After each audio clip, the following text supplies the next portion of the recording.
Chapter 501. The monster Eldritch Hybrid executed Tezca's Tier 5 Chaos Magic spell, Hungry Void. Normally, it would have been impossible to weave such a powerful spell so fast, but the Warg's Mind Link allowed the abominations to use the fleeing monsters as catalysts. Each one of them cast a small part of Hungry Void, leaving to Tezca only assembling and harnessing its energy.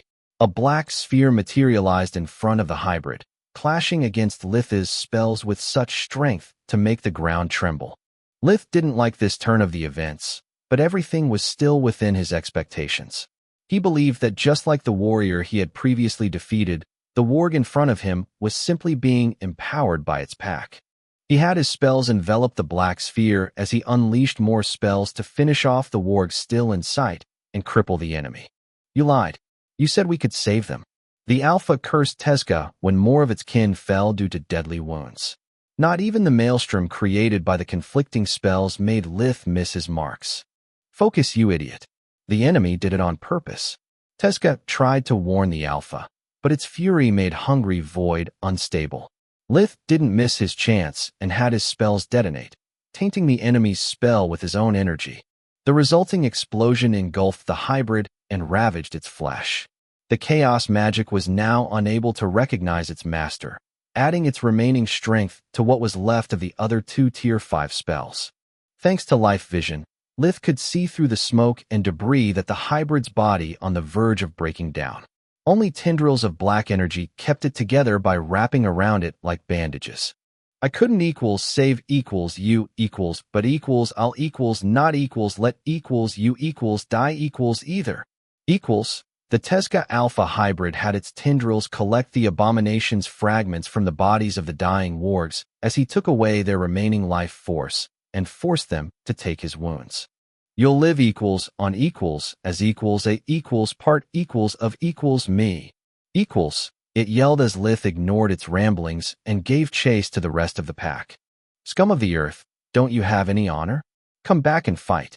Lith sneered in reply, using the spell he had readied to survive the cave-in to actually cause it and bury the hybrid under tons of rocks. Yeah, right. You have an extra life for every member of your pack, and I'm the one with no honor? I'll face you as soon as I get rid of your mushrooms, dear Mario. He thought. Lith, those aren't simple monsters. They have feelings, they can even talk and reason. The one behind us is almost like you. He's a hybrid. Solus said. A lot of those who I kill have feelings. Humans, crazy beasts, game, undead, take your pick. Yet it has never stopped me because it's a matter of survival. Also, he is nothing like me. These wargs have been modified in a similar manner to what Balkier does to his undead. Lith replied. He could sense the hybrid's aura behind him becoming more powerful. Half of the warg's body was now composed of raw darkness element, giving the Alpha a demonic look. Its yellow eyes burned like torches as several horns were growing on its head. Its fur was now completely red, making it look like a living incarnation of fire. Its body was completely healed thanks to its packmate's sacrifice, and now it had two tails. His own plus a fox tail comprised of pure energy. I said come back. The hybrid yelled as he unleashed the Tier 4 Chaos Magic Howling Void. A spear made of darkness as thick as an arm erupted from his palm, aiming for Lith's heart faster than a bullet. Lith switched his position with the nearest warg, making the pack's strength dwindle even further. That's the problem with sudden power-ups. What you gain in strength, you lose in accuracy, sucker.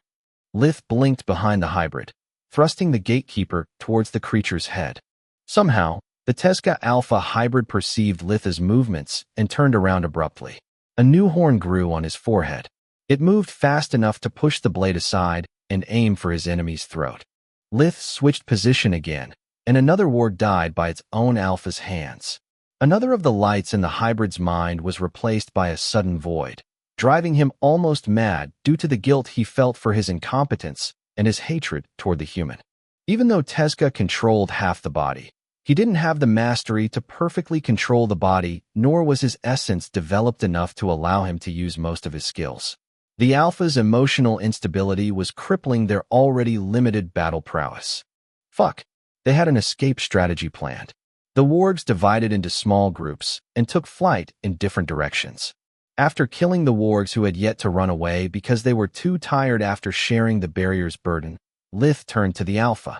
He could follow only one group at a time, and that would mean leaving his back exposed to someone capable of using chaos magic. Lith had already witnessed how powerful it was. Even though he had yet to understand its nature, Lith didn't underestimate his enemy. "How many did we take down?" he asked. 11. Solus sighed. She almost felt like they were the bad guys, chasing creatures that just wanted to live. Fighting the Black Star or the Carpenters was so much easier. Lith had her assume her gauntlet form and take the gatekeeper, leaving his hands free. Now a yellow gemstone was embedded on the back of the gauntlet's hand, right beside the green one. He decided to investigate what that evolution meant after getting rid of the last warg standing in front of him. "Curse you, human." Tesco was afraid of the sword flying circles around them. He was using sheer willpower to hold the Alpha back, but after losing so many developed fragments and the rest of the pack getting farther away by the second, his consciousness faded away. The hybrid bolted at Lith, who infused himself with all the elements and took the charge head-on. "Please, don't. It's a trap." Tesca begged the Alpha in vain. Being so close to its nemesis that it could almost smell his blood sent the Alpha into a frenzy. The hybrid unleashed a chain of lightning that Lith grounded with earth magic and countered with a volley of wind blades. The dark matter of the abomination half of the body absorbed part of the damage and immediately started to heal the rest, but it needed time. Unfortunately, time was running out. Lith's hands grabbed the hybrid's claws, leaving it shocked in realization that the human was physically superior to itself. Without its pack, even merging with Tesco wasn't enough to face Lith's enhanced body while boosted by fusion magic. Things became even worse when Lith unleashed the Tier 4 darkness magic spell, Grim Reaper. The power of dozens of plague arrows flowed from his hands into the trapped claws. Direct contact made the spell's slow speed irrelevant. The hybrid felt his strength flicker as his fingers were crushed into a broken mess. /Yule/. Chapter 502. The creature tried to bite Lith only to have his mouth forced shut by a headbutt before the ranger released his grip and performed a front kick, which hit its solar plexus like a truck. The Alpha grinned as it jumped back to dissipate part of the impact, gaining more distance and time to heal its wounds. "What part of trap did you not understand?" Tesca sighed in resignation. The kick, coupled with the Alpha's own strength, allowed Solus to pierce the creature's heart from behind. The darkness-infused gatekeeper went straight through its chest until the hilt of the blade struck the fur on its back. "And that makes 12. Lith said after ripping the hybrid's head from its shoulders. He stored all the carcasses inside their pocket dimension as Solus returned to his hand. "Good job. I wasn't sure if it would work, but it was worth a shot." "Thanks," she replied. "I noticed that the angrier it got, the stupider it became. Also, the moment we separated the warrior from its pack, both its physical and magical strength plummeted. Even if it has been artificially boosted, their sharing ability still has a limited range. I was counting on that. Why do you think I was so focused on getting rid of those who stayed behind? The bestiary is right about one thing. A pack is dangerous, a warg is just annoying. At least to me." Lith inwardly smirked. "By the way, what does the second gemstone on the gauntlet do? I always thought the first one represented your mana core, so a second one should mean you got another core." "Beats me," she replied honestly. Whenever Solus gained a new ability, she would also acquire the knowledge to use it as if it was something she was born with. This time, however, aside from her temporary energy form, she had gained no ability that would justify the change her gauntlet form had undergone. After she gave him her consent, Lith performed invigoration on Solus, discovering that she still only had a single green core. "We'll solve this mystery another time. We should get back to Makosh. I need some rest." Lith sighed. There was a mana geyser just a few kilometers from the city, but he had no way to justify to his superiors why he loved camping so much to leave the city unprotected in the middle of a crisis. While he flew toward Baroness Inge's mansion, Lith called his handler and gave her a full report on the situation. "Oh gods," was Camilla's only reaction. She forwarded the report as urgent to her supervisor, who joined their open channel right after she heard about Lith's hypothesis. "Do you really think this is Balkir's doing?" Captain Legato asked. She was a woman in her mid-30s with blonde hair, blue eyes, and such a serious face that you would expect it to crack at the slightest smile. It would explain the abomination, the hive mind, and the sudden monster outbreaks. Maybe during his absence, he was experimenting on something different from undead, or maybe these monsters will be the base for his next batch of creatures. Lith replied, I will inform the crown immediately and send someone to retrieve the fallen wargs. The bulkier department has a long history in dealing with his creations, and they could extract useful information from them. Sadly, our resources are stretched thin. I can't offer you reinforcements unless it's strictly necessary. In some regions, the monster's population has grown big enough to require joint operations between the army and the association to eradicate them. Lith understood the implied apology and gave Legato a salute before she left. He was actually happy to work alone. Aside from Journey and a few others, companions were usually dead weight to him. One more thing. I need a background check on Baroness Inja. Just 1 second. Camilla knew what he meant and didn't know whether to be jealous or giggle at his stinginess. Lith would never ask a noble for hospitality unless he was forced to. Being a guest in their homes usually meant giving them the opportunity to require his services as a healer or, even worse, to set him up with their daughters. Lith much preferred investing a few coins for a hotel room. Commoners were too scared by mages to delude themselves enough to try and seduce him. Makosh was a special case. No one would bother him, yet Lith wouldn't trust eating anything he hadn't prepared himself, especially after locking up the tavern owner. She only has sons, no daughters nor nieces. Camilla replied, Thank heaven. I was starting to fear I would have to spend the night in jail with the merchants. Is Makosh that bad? She giggled. It's even worse. I can't wait to come back to Belius and eat the delicacies my girlfriend promised me she would learn to cook. He teased her. These are terrible times. You'd be lucky if she practiced just one of them. With all the mandatory overtime she's sure to be experiencing. Give her a kiss for me the next time you see her. She managed not to laugh while talking about herself in the third person. Will do. Over and out. On his way, Lith opened a small gate and gave Zelos, the prancing griffin's owner, enough bread and water to last for a couple of days. If properly rationed, of course. The Baroness was very happy to have him as her guest. The whole Inja family sighed in relief knowing that the only ranger and healer for hundreds of kilometers was just a few doors away. After a delicious meal he could enjoy without worrying if it had been spiced with spit, snot, or maybe walked over by a couple of roaches. Lith disappeared in his bedroom with the excuse that he needed to rest in case something happened during the night. Maybe it was his keen instinct talking, or maybe the heavens didn't want him to pass for an ungrateful freeloader. Whatever the answer was, something did happen. A family of 5 was butchered overnight, and their house set ablaze. This time the culprit didn't bother to cover their tracks. The bite marks on the victims' bodies left no room for doubts. Something big and hairy had barged through the front door for a late-night snack. No one had noticed anything until the fire broke out because the house was surrounded by vacant homes.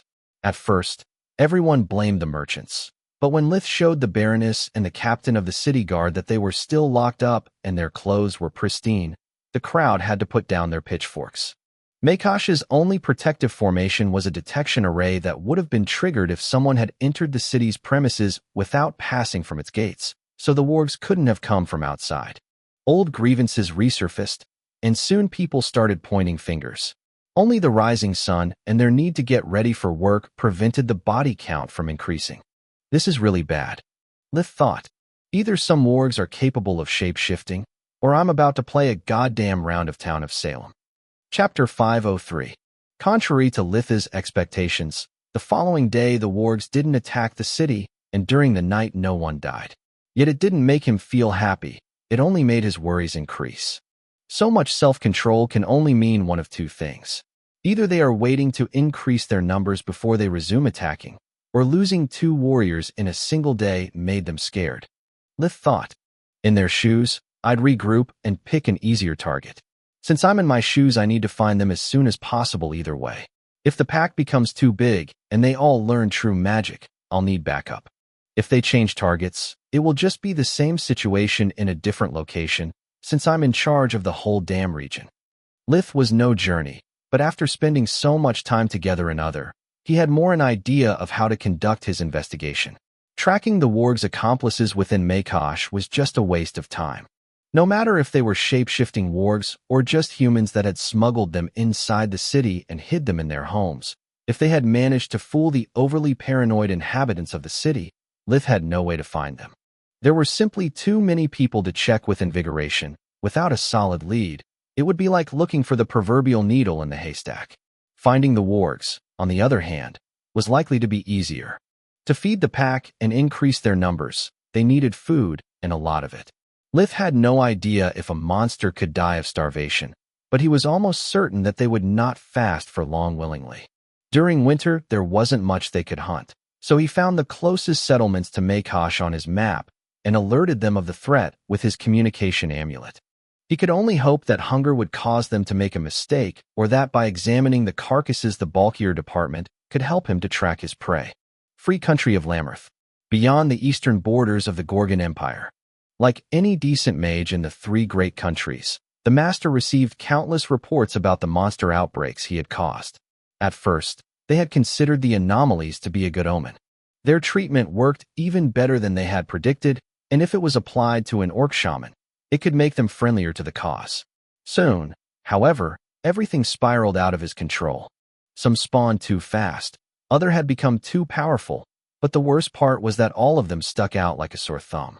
Their plan of raising abominations disguised as monsters quickly backfired as every country started to investigate the phenomenon. I don't get it, Xenagrosh. What could have possibly gone wrong? The master whined. It's the nature of research. The Eldritch shrugged. A lot of failures are required before succeeding.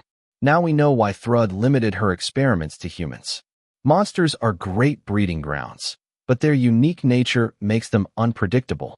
From this experiment, we learned that it's better to stick with Thrud's strategy. Humans for the abomination who were humans, beasts for beasts, and so on. It will be slower, we'll still need to kidnap a lot of people, but it's much safer. Your plan was sound, my disciple. Only its initial result was poor. We'll do better the next time. She patted his shoulder. I guess you were right. The master sighed. I've never been so wrong, though. I never am, damn it. Don't worry, Sugar, you weren't wrong. Xenagrosh's sensual voice said. Sugar? Are you drunk or what? The master respected her, but there was nothing more between them. That wasn't me. Xenagrosh said, turning toward their surprised guest. She was a woman of rare beauty, with gray skin and silver hair. She was wearing a comfortable mage suit which emphasized the perfect proportions of her body. More than her skin or hair, it was her second set of arms that identified her as not human. Xenagrosh couldn't believe her own eyes. The body was all wrong, and so were the creature's golden eyes, but she could never forget that face nor the dress she was wearing because they were her own. I know I've never been this beautiful, but who cares? Said the woman. Trolls have such magnificent bodies in their true form. I'd say it's only fair to enjoy them for a while after being stuck for centuries as a monster. Being an eldritch, Xenagrosh could shape-shift into many forms of her choosing. Sure, in her natural state she wasn't easy on the eyes, but abominations were survivors.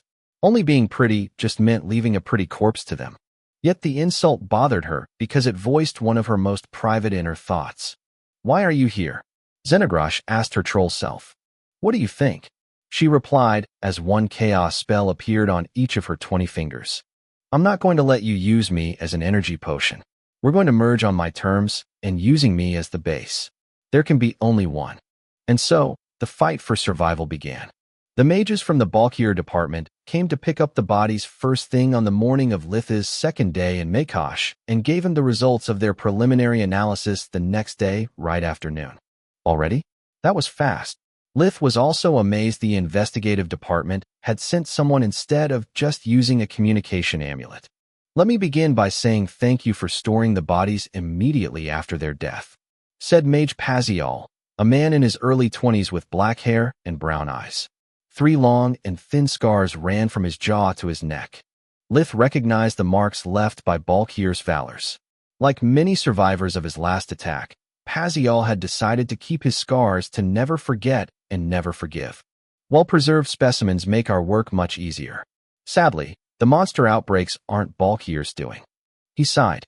That news should be worth celebrating. Being so obsessed about anything is an unhealthy behavior. Lith thought. Hello, Pot. My name is Kettle. Solus chuckled. The people responsible for these wargs have improved his method, turning it into something completely different. The abomination fragment is not used to just create a hive mind and give the monsters new powers. It's a seed meant to grow. Almost a quarter of the body of the second warrior you fought had turned into a monster abomination hybrid, and I'm sure that the abomination side is programmed to convert its host over time. As for the good news, whoever did this planned to retrieve their creatures, so they added a tracking spell to each abomination fragment. Pazial took out an enchanted amulet made of silver the size of a tablet. It had a blue mana stone on its center and a green one on each of its corners. We managed to prepare a receiver for the signal that you can use to track them down. There is one problem, though. Even if the bodies were perfectly preserved, the spells deteriorate fast after death, takes away the mana fueling them, so the data was corrupted. It will not work unless you are within 200 meters, 656 foot, of the signal's source, but once it locks onto the target you should be able to follow it with ease. Have a good hunt, Ranger Varan. A cruel smile appeared on Pazial's face. Destroying every trace of Balkir's work was the sole reason for his existence. Chapter 504. Lith thanked Pazial before he left and started to plan his next move. Well, for once the kingdom is being really helpful instead of just trusting me to clean up their mess. He thought, now I can search the city for enemies. Once I find them, the tracker will lead me to their nest. Easy peasy. Yet even after scouting the entirety of Magus twice, the magical device didn't pick up any signal, making Lith doubt it even worked in the first place. After even a third round of the city gave no results, Lith felt dispirited. Time to fill up on spirits. He sighed as he went back to the Prancing Griffin for a few draft beers. Ever since he had made the kitchen staff quake in their boots with an alleged infective disease, the tavern was much quieter. Lith was one of the few brave souls that still dared to step inside, so the waiters treated him like a VIP. The fear of ending up locked in isolation along with Zelos, their employer, was a strong motivator. Yet he didn't eat anything that didn't come out from his pocket dimension. Unlike the freshly tapped beer, food couldn't be prepared in front of him. I don't have much time, but luckily neither do the wargs. He thought. The first warrior was weak while the second one was already a hybrid. If I'm lucky, the lack of food will prevent them from focusing on magic and slow down the abomination fragment's development. If I'm not, I might have to face a small army of hybrids or a single combined entity. According to Pazial, all of my wargs bear fragments of the same creature. It wouldn't surprise me if they merged into one like the second warrior did to boost its strength. Agreed. Solus pondered. Another problem we have is the enemy within Magus. At this point, I have a theory, but I'm pretty sure you won't like it. Lith inwardly nodded for her to continue. The reason to choose monsters as guinea pigs is pretty obvious. They are strong and spawn fast, which means that somehow the procedure they have undergone allows the abomination fragment to be passed down to their offspring. Well, yeah. Otherwise there would be no hive mind, nor would there be any sense in letting them roam free. Lith pondered. Exactly. Solus continued. The presence of the tracking spell tells us the hybrids are meant to be harvested at some point. But what if the wargs aren't only limited to spreading the fragments to other wargs? Sharing is their innate ability, and we have no idea about the limits of their mutation. So you are saying that we have been looking at things from the wrong angle. That maybe there are no wargs in Magus but human hybrids. Lith was getting a headache at just the thought of it. Yes, it would explain a lot. The night of the attack we had just killed a lot of wargs. Maybe the collective grief drove the human hosts mad. Also, the tracker doesn't pick up anything either because the signal is being generated by a human body, or maybe simply because the fragments are still too small. Humans develop in years, not days, so even if they are turning into wargs it could take months before it actually happens. I'm really sorry to bother you again, but I think I need a healer. Lith had just started to inwardly curse his bad luck in every language he knew when someone interrupted his creative flow. It was the same redhead waitress who served him the day of his arrival. Lith was about to give her the finger when he realized the opportunity in front of him. What's wrong with you exactly? He asked, pretending to be annoyed. People were much more grateful when they believed you were doing them a favor rather than using them for your own purposes. The girl listed many and disparate symptoms that casually had manifested after Lith's petty revenge against the tavern staff's rudeness. It only took him a glance to diagnose her, and he used a touch of invigoration just to stay on the safe side. Hypochondria, he thought. It's pretty bad, but nothing contagious. He actually said. It wasn't a lie and made Solus laugh heartily. Can you help me? She asked on the verge of tears. It depends if you can help me. My services aren't cheap, you know. After clearing the merchants from his suspects list, Lith had interrogated the gatekeepers about who had gone out of town before the wargs had been spotted. Unfortunately, the winter was cold and their pay was low. Aside from foreigners, they didn't keep any records. Many citizens went in and out of Magus to gather wood, seek out the nearest healer's help, hunt, or simply to check the frozen cultivated fields outside the city walls. Aside from the guards, no one had been willing to talk to him. Until now. I don't have much money. I'm a waitress and only a waitress. She blushed a little, having completely misunderstood his words. She found mages to be scary, and the ranger wasn't even of her liking. The dead family. Did they have enemies? Someone in particular that resented them? Lith didn't care about her assumptions, only information. If he was looking for humans instead of wargs, then maybe they had a motive to attack that specific house. No, not that I'm aware of. They were just farmers. It's hard to have enemies when you have nothing to be envious about. She blushed even more, feeling incredibly stupid and a bit perverted. Did something bad happen before the wargs? Something that could create a lot of resentment. Lith was clutching straws. If there was no solid information, rumors would have to suffice. The redhead told him about a lot of petty quarrels, of how the Baroness taxed the brewing industry too much, cases of domestic abuse, and many things that made Lith think he was at a hairdresser rather than a tavern. Soon the rest of the staff, who were bored from doing nothing, joined the conversation when they understood they would get treatment in exchange for gossip. To avoid his headache getting worse, Lith jotted down the most likely suspects. Workers who had unjustly lost their jobs without receiving any support from their peers, grieving parents who had lost their children due to the constant harassment from their fellow citizens having driven a foreign healer out of town before winter, and things like that. If I lost everything because of those blockheads, I would cheer for the wargs too. The more I hear about this city, the more I wish I could just wash my hands of its fate. At least the wargs fight for each other. These guys would sell their mother for a few coins. He thought. Lith's new suspect list was longer than his arm. The silver lining was that no one aside from a couple of waiters with the flu needed any healing. He just chanted a few light magic cantrips and pretended to have cured them of a few illnesses he made up on the spot, earning their gratitude and a steaming steak on the house. He was just about to comment about how delicious it was while Solus stressed the importance of being nice to others, when his army amulet rang. The wargs had just attacked a nearby village's granary, leaving him no time to spare. Chapter 505. Lith had already been to the village of Troros to share his communication rune with its elder. Crossing the couple hundred of kilometers which separated it from Magus with warp steps only took him a handful of seconds. Lith appeared inside an isolated alley while people all around the village were screaming and begging for help. Their prayers didn't stop the wargs' fangs nor their claws.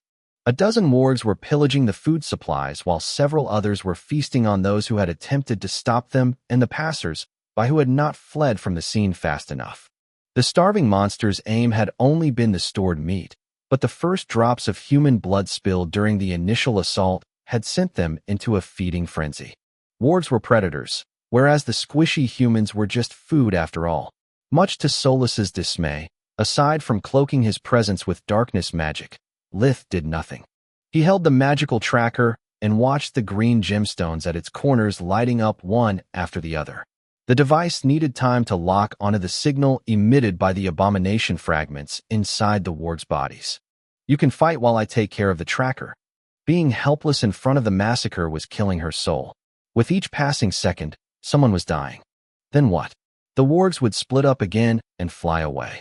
If the warriors left to fight me commit suicide before the link is established, we'll go back to square one, and the next time, even the army might not be able to stop them. I'm not a fan of collateral damage either, but if we don't find the whole pack, it will be all for nothing. Lith replied while impatiently looking at the tracker and weaving all the spells he could need. Only when all the gemstones lit up and the holographic display not only pointed the nearby wargs, but also the location of the rest of the pack did Lith came out of the alley. The monsters that had yet to take off died before they could even realize what was happening. Litha's surprise attack struck them while they were still recovering from their berserk rage. In the blink of an eye, 6 wargs were dead. Lith stored their bodies away and healed all the injured villagers before leaving. He couldn't stand Solus's suffering, and he needed some time to recover his strength with invigoration anyway. Warping there so fast would have left a fake mage with little mana left. Helping Troros would look good on his resume and lull the wargs into a false sense of security. Lith wanted them to have all the time they needed to regroup and maybe even change the location of their den. He had already killed a total of 18 wargs out of the 50 he had counted during his first day in Magus. Even if a few more had been born during the last 2 days, they would still be cubs. His plan was to wait for them to settle down and strike at them while their mind and bodies were lethargic from the feast that they would soon have. Just as he predicted, his first ambush had made them cautious. The pack moved as soon as the last warg carrying the supplies arrived, flying for hundreds of kilometers before stopping. Only then did Lith left Troros. He was back to his peak condition and was certain that by the time he arrived, every warg would be too busy stuffing their muzzles to notice his presence. Once again, they had chosen the base of a small hill to build their den with earth magic. Lith checked his surroundings with life vision and the terrain with the array detection spell before landing. This time, several arrays were in place. Fuck me sideways. They didn't waste a single second. Their mastery of magic is progressing so fast that I wouldn't believe it if I wasn't seeing it with my own eyes. Could it be that the one behind the mutated monsters isn't awakened? If so, how come despite the amount of time he has invested in training them, we've never seen him? Solus had no answer to offer, so she focused on the arrays to identify their focus points and dismantle them with true magic while they were still inactive. Lith and Solus each took care of half the magical formations. After checking the underground maze with life vision, Lith decided to place an anti-air array right above the den. He had no time to waste searching for all the possible exit points, so he made it impossible to fly away. It was supposed to take the fleeing wargs by surprise and give him enough time to catch up with them in case something went wrong. By my maker, Lith, we must hurry. The shock in Solus' voice gave him a bad feeling about the mission. She hadn't lost her cool, even when they had faced Scarlet the Scorpicore. He followed the ever-changing tunnels to the huge cave located several dozens of meters underground as Solus kept watch on their surroundings with mana sense. When we were outside, some of them must have awakened or something. Their mana signatures grew so much that I could clearly see them even from such a distance. Yet now I can't feel them anymore. I don't like this at all, she said. Lith focused on moving fast without losing his breathing rhythm. Whatever was going to happen, he wanted to be at his peak condition, and disabling so many arrays without alerting their maker had taken a toll on him. Solus was already in her gauntlet form, and both of them had woven their best spells. If the enemy now had both quality and quantity on their side, the only advantages Lith and Solus had left were speed and battle experience. When they reached the underground cave, they stumbled into a scene completely different from what they had been expecting. The wargs were almost all dead. The floor was littered with mutilated corpses and entrails. The smell of blood, bile, and shit was overwhelming, yet Lith barely noticed it. The tight-knit warg packs seemed to be fighting among themselves, with many gray wargs fighting and losing against a few black wargs as they tried to defend pregnant females and cubs. The black wargs had a similar appearance to the hybrid alpha. Half of their bodies was composed of raw darkness element, giving them a demonic look. Their fur was shiny and black, quivering under the magical light like it was alive. Their yellow eyes burned like torches, and now Lith could see that the things he had previously mistaken for horns were actually quills, like those of a porcupine. They grew not only on their heads, but also on the rest of their bodies. Each one of the black wargs had at least 2 tails, their own plus 1 or more fox tails comprised of pure energy. What the fuck? That's no internal strife, it's a battle royal. Lith realized as the black wargs also fought among themselves. The winner would assimilate all the black matter from the loser, whose corpse would then revert to a normal wargs. Everything happened in just a few seconds, while Litha's and Solus's minds were processing the events taking place in front of them. Chapter 506. Lith dashed forward. The chaos and mayhem of the cave made caution irrelevant. I must stop the hybrids from getting stronger. he thought as he unleashed a series of Tier 4 spells that struck the black wargs where their vitals were supposed to be with surgical precision. Lith had added the bestiary to Solispedia, so that he would always know the most efficient way to kill the monsters it contained. 3 hybrids died on the spot, but 4 somehow survived even with their heads removed or their hearts replaced by a gaping hole. At least until a 5th hybrid extended its tendrils to suck them dry. "Thanks, brother. Much appreciated," the creature said before exploding into maniacal laughter filled with ecstasy. Lith could distinguish 2 voices talking in unison. One of them was feral and rough, yet it was barely audible, like it was fading away. The other was ancient and erudite, its phrasing a bit out of date. It held a feeling of malice and power that gave Lith the creeps. One of the female wargs ran in front of Lith, her teeth bared, her eyes pitch black with the same darkness which was coursing through the hybrids. She tried to stab at Lith's throat, but he easily avoided the hit and pierced her heart. Lith let darkness magic flow through the gatekeeper, expecting her to commit a suicidal explosion. The warg's attack had been too sloppy and hesitant.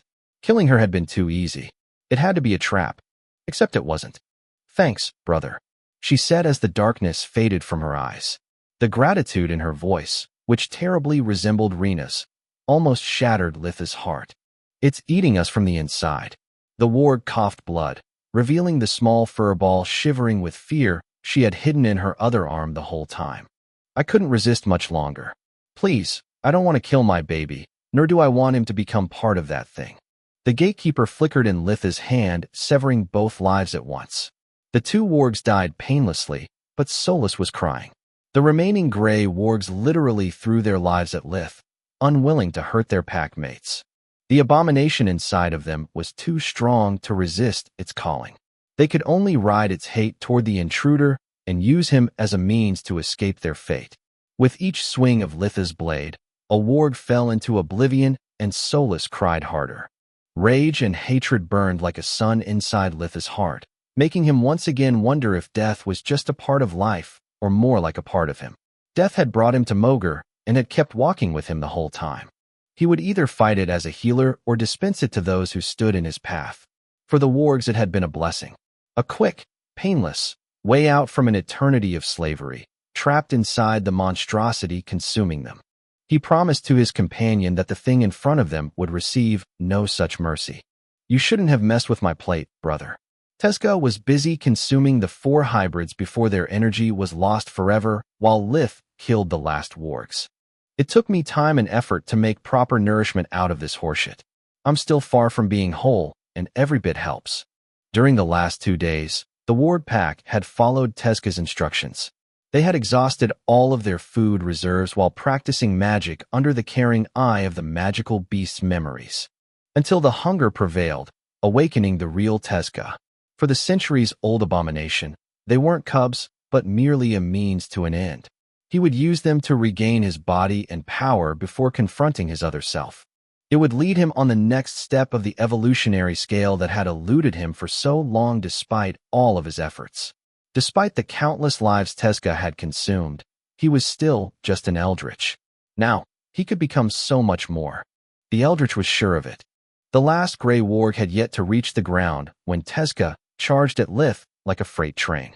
2 quills as long and thick as a blade erupted from his forearms, while his fur turned into an armor composed of small spikes.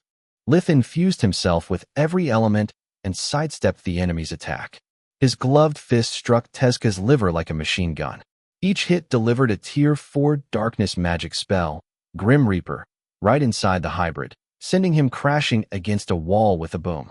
Tezca shook off both the spell and the impact before the Tier 4 fire magic spell, Burning Prison, could trap him. He blinked to safety only to find Lith right behind him.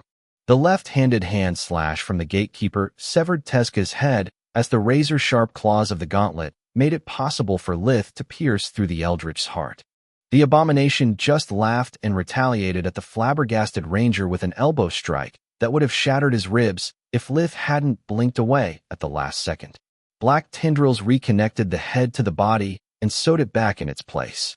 "Who are you? Why did you do this?" Lith asked, voicing the questions that were ravaging Solus's heart as he planned how he was going to kill something with no vitals. I'm just like you, brother. An abomination. As for the why, I did it because I can. Teska wasn't a big talker either. He would speak only to mess with his opponent's head while he cast his spells. His right hand released the Tier 5 Chaos Array, Chaos Dimension. Gray specks of light filled the underground cave, making it impossible to use dimensional magic unless it used chaos instead of darkness. The Eldritch's left hand drew a circle in mid-air, tearing space apart to take out his prized sword, Endless Night. Let's see how good you are without the edge life vision gives to you, brother. A cruel grin twisted Teska's snout as he blinked in for the kill, now that he was certain that Lith couldn't follow his movements anymore.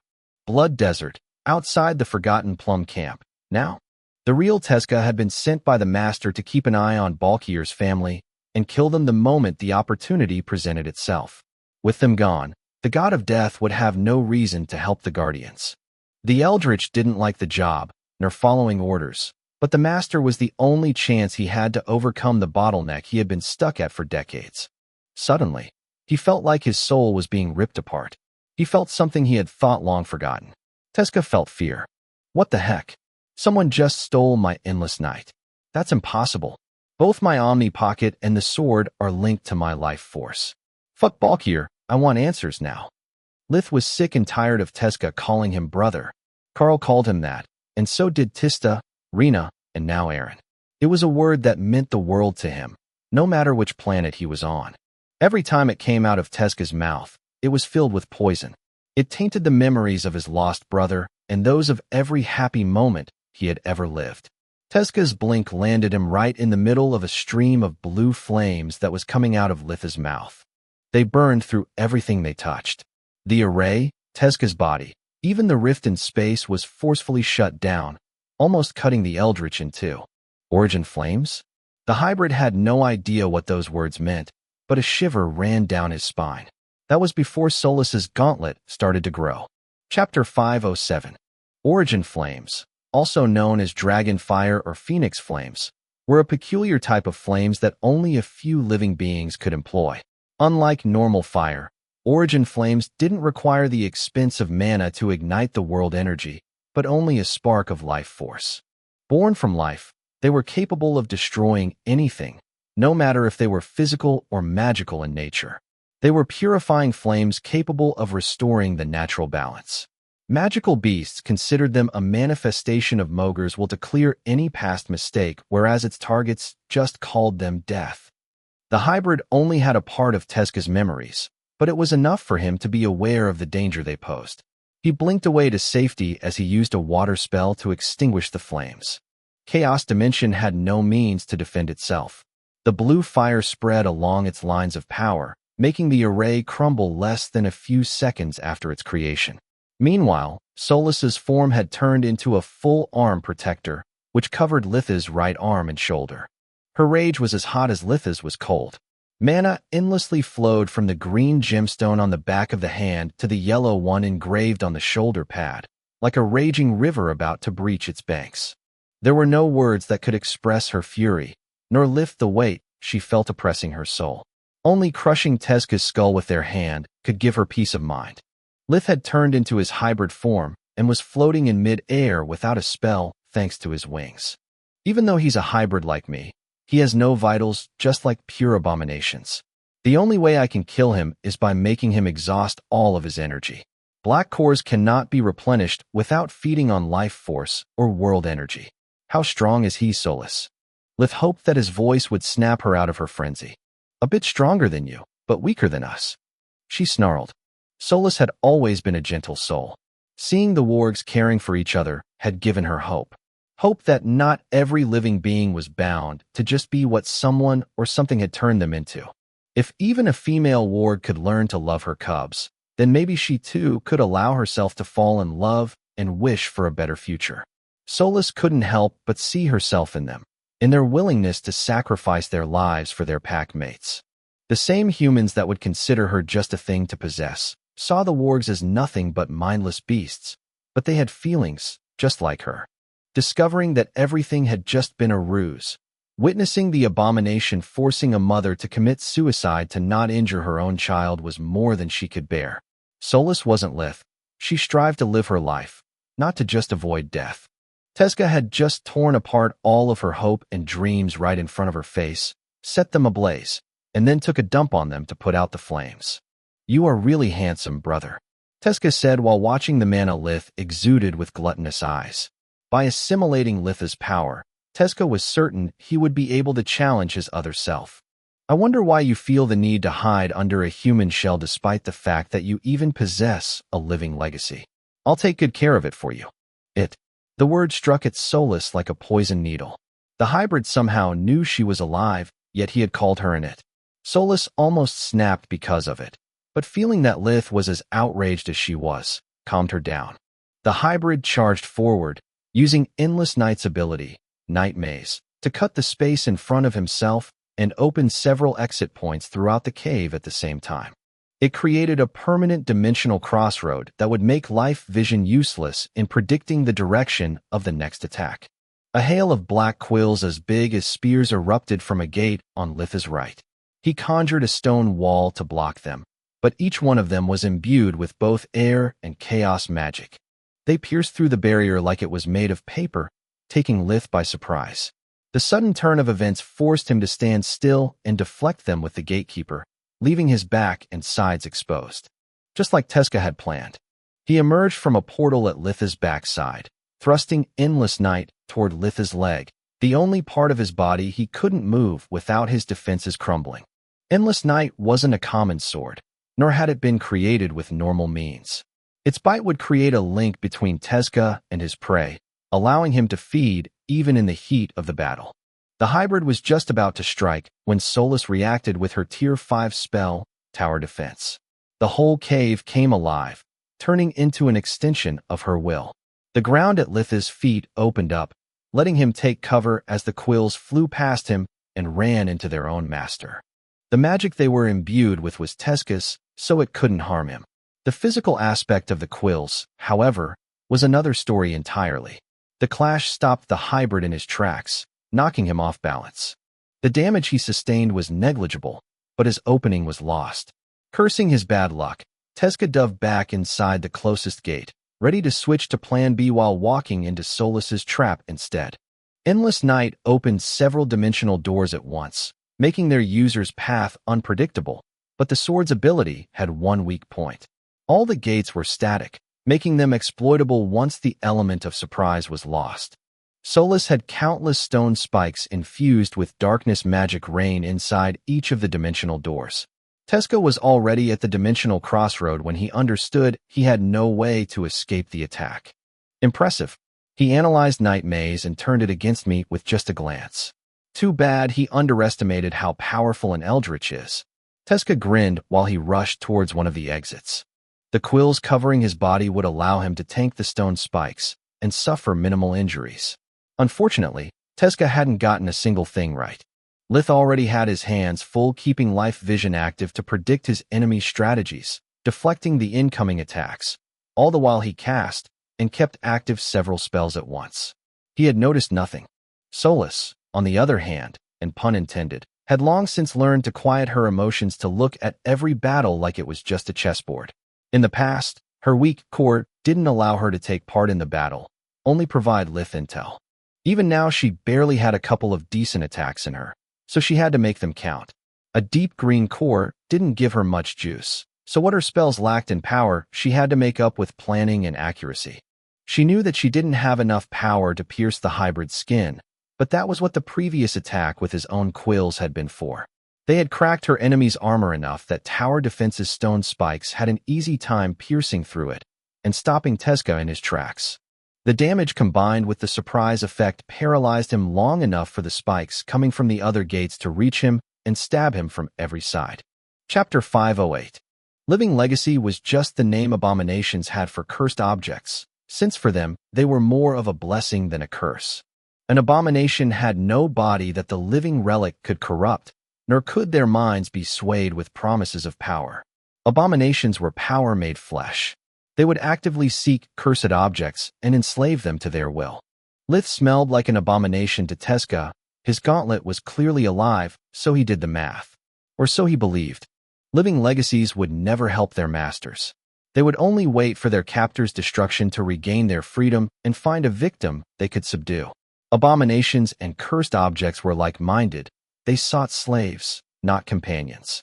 Teska's biggest mistake had been misunderstanding the relationship between his opponents, and he was now paying the price for it. Solus's spell was now injecting darkness magic into his body, sapping his strength by the second. Teska tried to shape-shift into tendrils to escape the spike's deadly grasp, but his body was still that of a hybrid. Cursing the weakness of his own flesh, Teska had to employ an expensive chaos magic spell to break free before it was too late.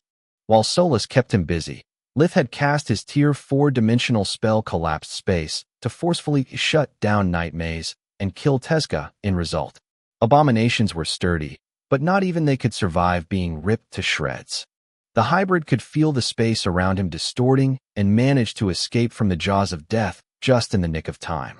Lith welcomed him with a barrage of Tier 4 spells that would have finished Teska off if not for Endless Night's second ability, Night's End. The enchanted blade cut the space around him and created a dimensional sphere that warped the incoming attack in random directions. "You are much better than I expected, brother," Teska said, trying to buy enough time to mend his wounds while under the protection of the dimensional shield.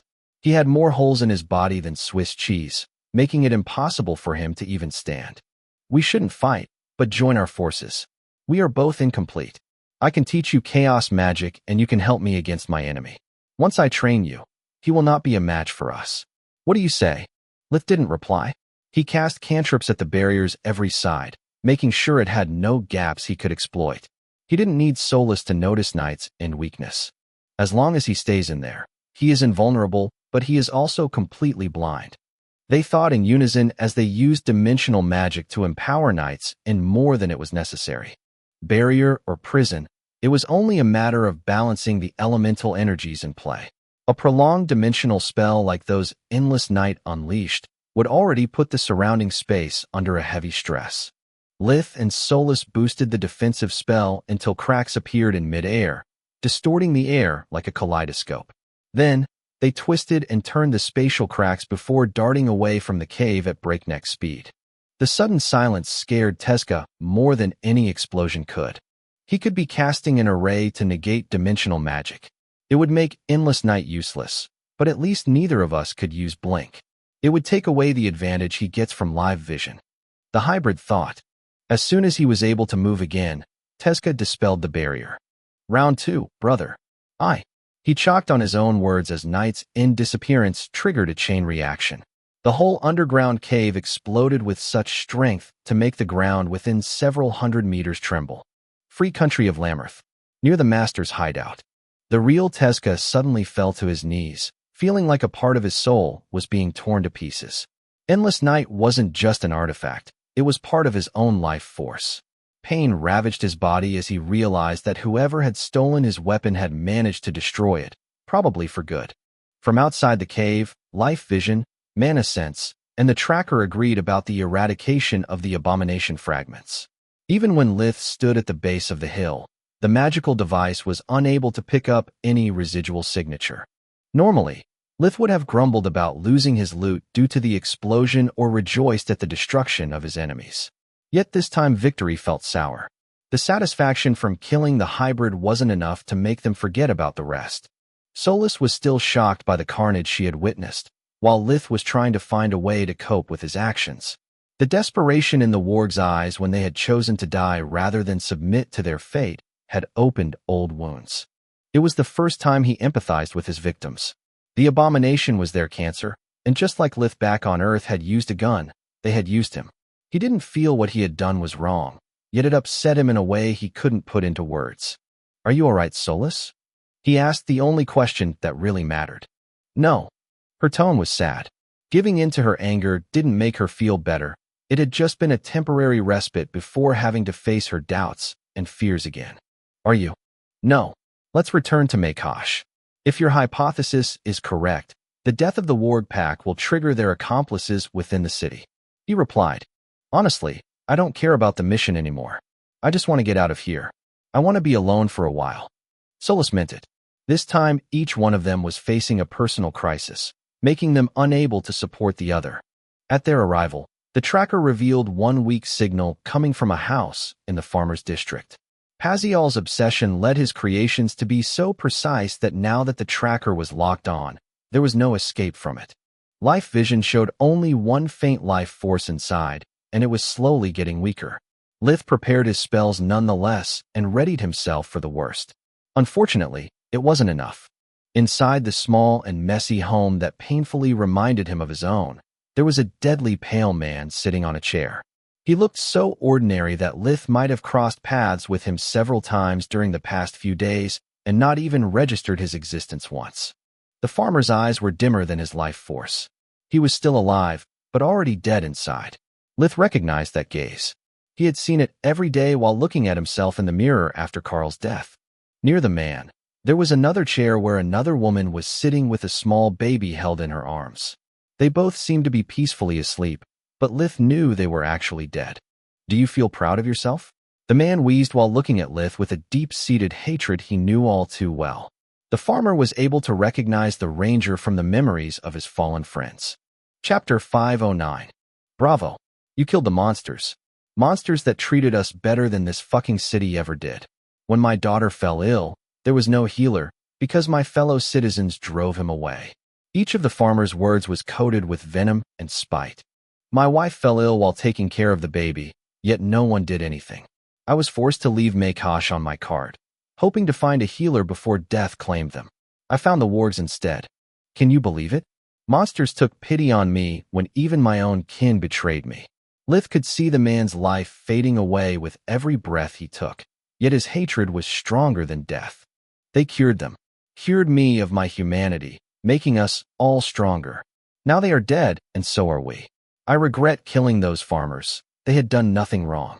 They were simply in the wrong place at the wrong time.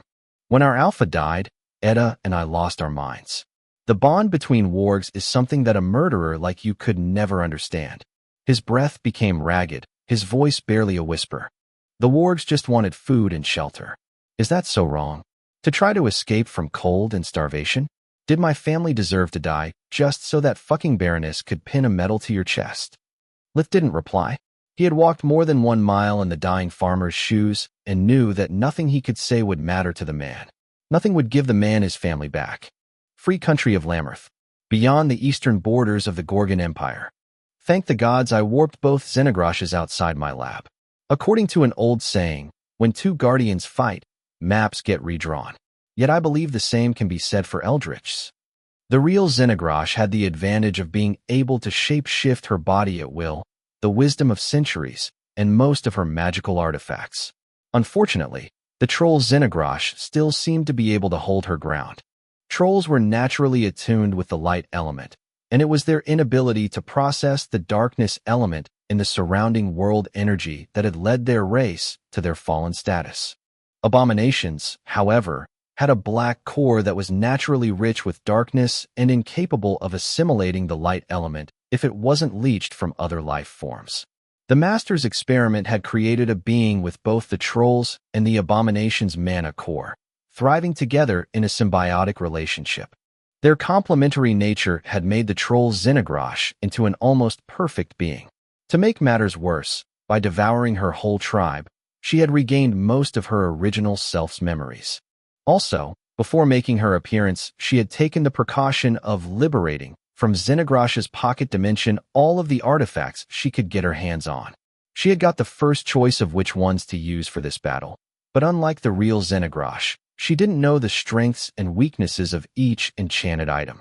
The Master needed all of their energy and arrays just to prevent their battle from being detected from afar, since the destruction they caused had turned hills into plains and grasslands into barren lands.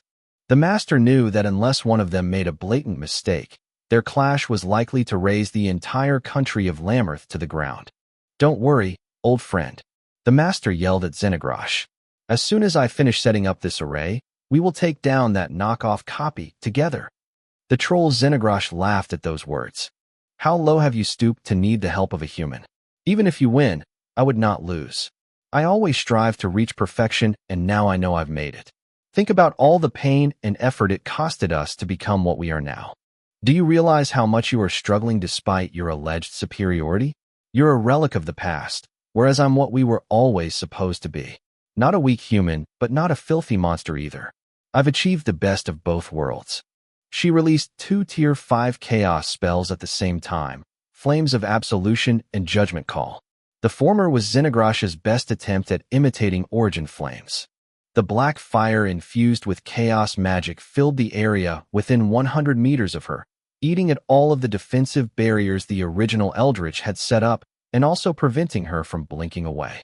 Flames of Absolution wouldn't so much cleanse as they would corrupt, but they were still capable of making it impossible to perform the fine mana tuning that complex spells like dimensional magic required. Judgment Call was even trickier. It would conjure a twin stream of black lightning that would chase their prey, leaving them only one of 2 options: take the damage in full or dodge them until the spell ran out of juice, and leave the opponent plenty of time to set up something even worse. Seeing her prized spell combination used against her, the real Xenogrosh roared in outrage.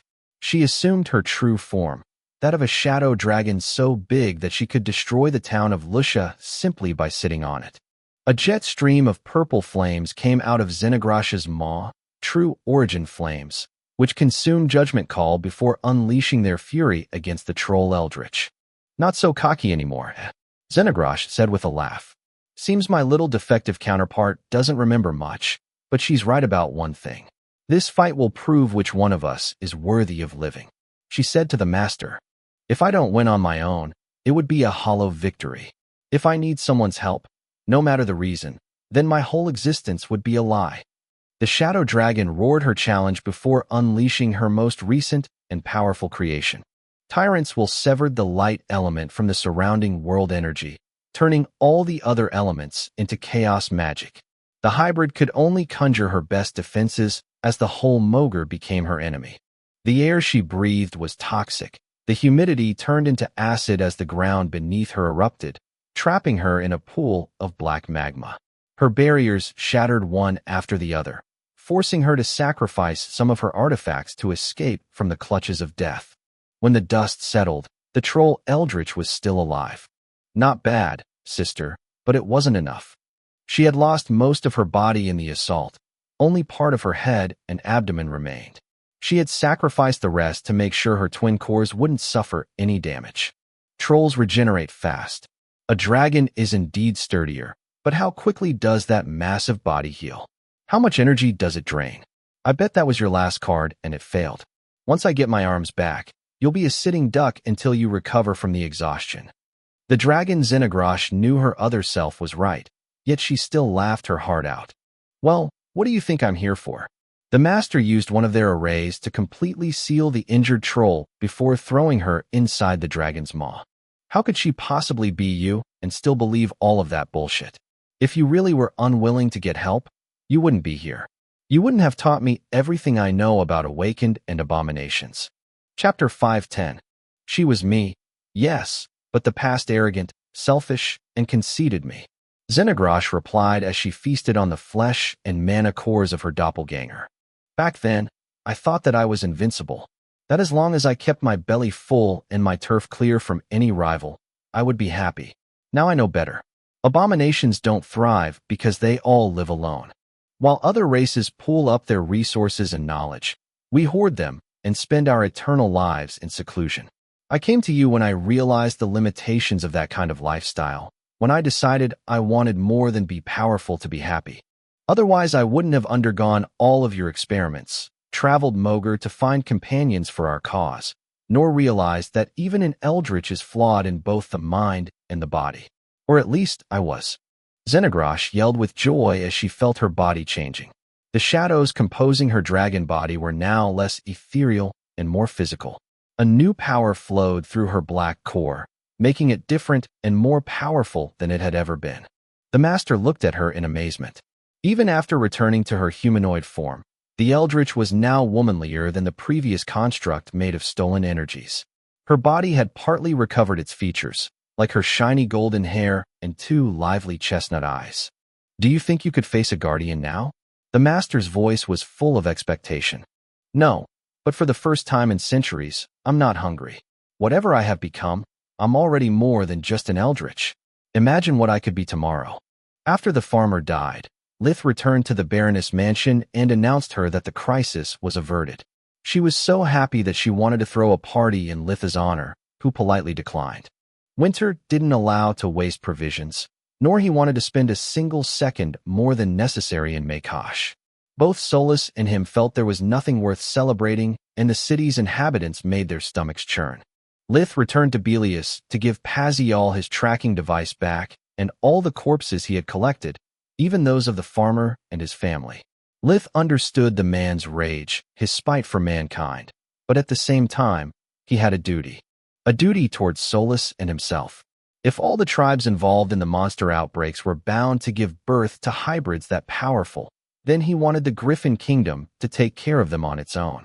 The idea of the corpses being subjected to Pazial's experiments was much less disturbing than that of him being forced to face those things again before he could even understand the nature of the inner conflict he was experiencing. For once, Solus had nothing to object. Rather than see such misery and death again, she would have rather preferred that Lith deserted. She was having a hard time understanding how big was Teska's role in playing with her emotions and how big was her own. Was it really his plan to make us feel sympathy for them, or did I just delude myself into hoping for the impossible? She pondered. Pazial was so happy while Lith described him the effectiveness of the magical tracker that he laughed like Litha's report was the best joke ever. Now if only Balkier dares to raise his head, we'll be able to find him and pay him back in full. There was madness in the youth's eyes, the same madness that led him to never fully heal his own scars. Lith left him wondering which one of them was more disturbed. At least I don't rejoice at the idea of someone as dangerous as Balkier returning, but maybe it's just because he took away nothing from me. Lith wondered. Such morbid thoughts left him the moment he opened the door in front of him. Since he was in Belius, he could give his report in person. It was the real reason why he had personally delivered the bodies. At first, Lith had considered having his girlfriend as his handler as a bother, especially after others' events. The fact that people like Barian could use her was a weakness irked his paranoia to no end. After a while, though, he discovered that the issue was irrelevant compared to the benefits it provided.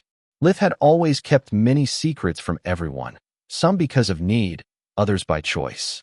All the things he went through, the price he had to pay to provide for his family and his research, he had never shared them with anyone but Solus.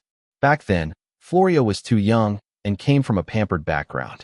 She only did things because she wanted to, not because she had to. It created a small but significant gap between them that prevented Lith from sharing with her the most horrible details of his experiences. Not because he thought they would scare her, but because he was certain she wouldn't be able to understand them. As for his family, he didn't want to become their window on that side of the world he had spent his life protecting them from. Lucia was a small piece of paradise for them, and he wanted to keep it that way. With Camilla, everything was different. As a member of the army, Lith had to explain everything relevant to his missions, no matter how gruesome, and she had to listen. He would always hide the parts about his hybrid nature or true magic, but he could speak freely about anything else. Over time, giving a report had turned from a duty to a way to share part of his burden. It had allowed him to open to her bit by bit, to let her in the loneliest part of his life, and realize they grew closer for it. "Welcome back, Ranger Verhen. I'm glad to meet you again." Whenever they interacted because of their work, her voice was detached and professional. Yet the moment Camilla saw him, a warm smile appeared on her face and extended to her eyes. It always rose the temperature in his heart by several degrees. They sat down in the report room after shaking their hands. A report room was a small office that reminded Lith of an interrogation room from crime series. The furnishing consisted of just 2 chairs, a desk, and a recording device. There were no magic mirrors nor cameras. On the contrary, the room was enchanted to guarantee their privacy. "Sorry if I rush you, but the Balkier department is eager to hear about all the details of the mission." She turned the recorder on. Lith told her everything that had happened that day, without stopping, not even when in his mind the image of the warg mother he had killed overlapped with Rena's, nor when he could almost identify himself with the dead farmer. In his shoes, Lith would have done much worse to save Carl's life, or that of any member of his new family for that matter. He only stopped when a click made him aware that Camilla had stopped the registration. Only then did Lith notice that she was covering her mouth with one hand, and that tears were streaming down her face, forming two irregular pools on the otherwise pristine surface of the desk. Chapter 511. I'm so sorry you had to go through that. Camilla stuttered between hiccups. Through that what? Litha's mind was still numb. Her words made no sense to him. You know my personal file by heart. I've killed people, beasts, monsters, and even younglings in the past. I've faced much stronger opponents and seen worse bloodshed. What happened during this mission is far from being a novelty. I can't understand why you are making a big deal of it, even though I must admit that this time everything felt wrong. Lith was the first one being baffled by his own reaction. Of course it did. She could tell from his expression that Lith was struggling to put his thoughts into words. It's because I know your personal file that I know you have never killed someone who was fighting to protect their family, no matter their race.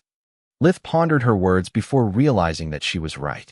In the past, all of his opponents had been people who either had tried to kill him or those whose interests clashed with his own. Let's be honest, even if those wargs were actually capable of overcoming their violent urges, they had to be put down. What made them human also made them dangerous beyond reason. Camilla said as Lith nodded for her to continue. They were an abomination's breeding ground, and even if they weren't, they couldn't coexist with us. With their spawn rate, the amount of food they need grows exponentially. In the long run, either them or us would have been forced to starve. Yet all of our reasoning doesn't change that. In a way, they were innocents. There was no malice behind their actions, only the will to provide their beloved ones a better future, which is exactly what you do from a tender age.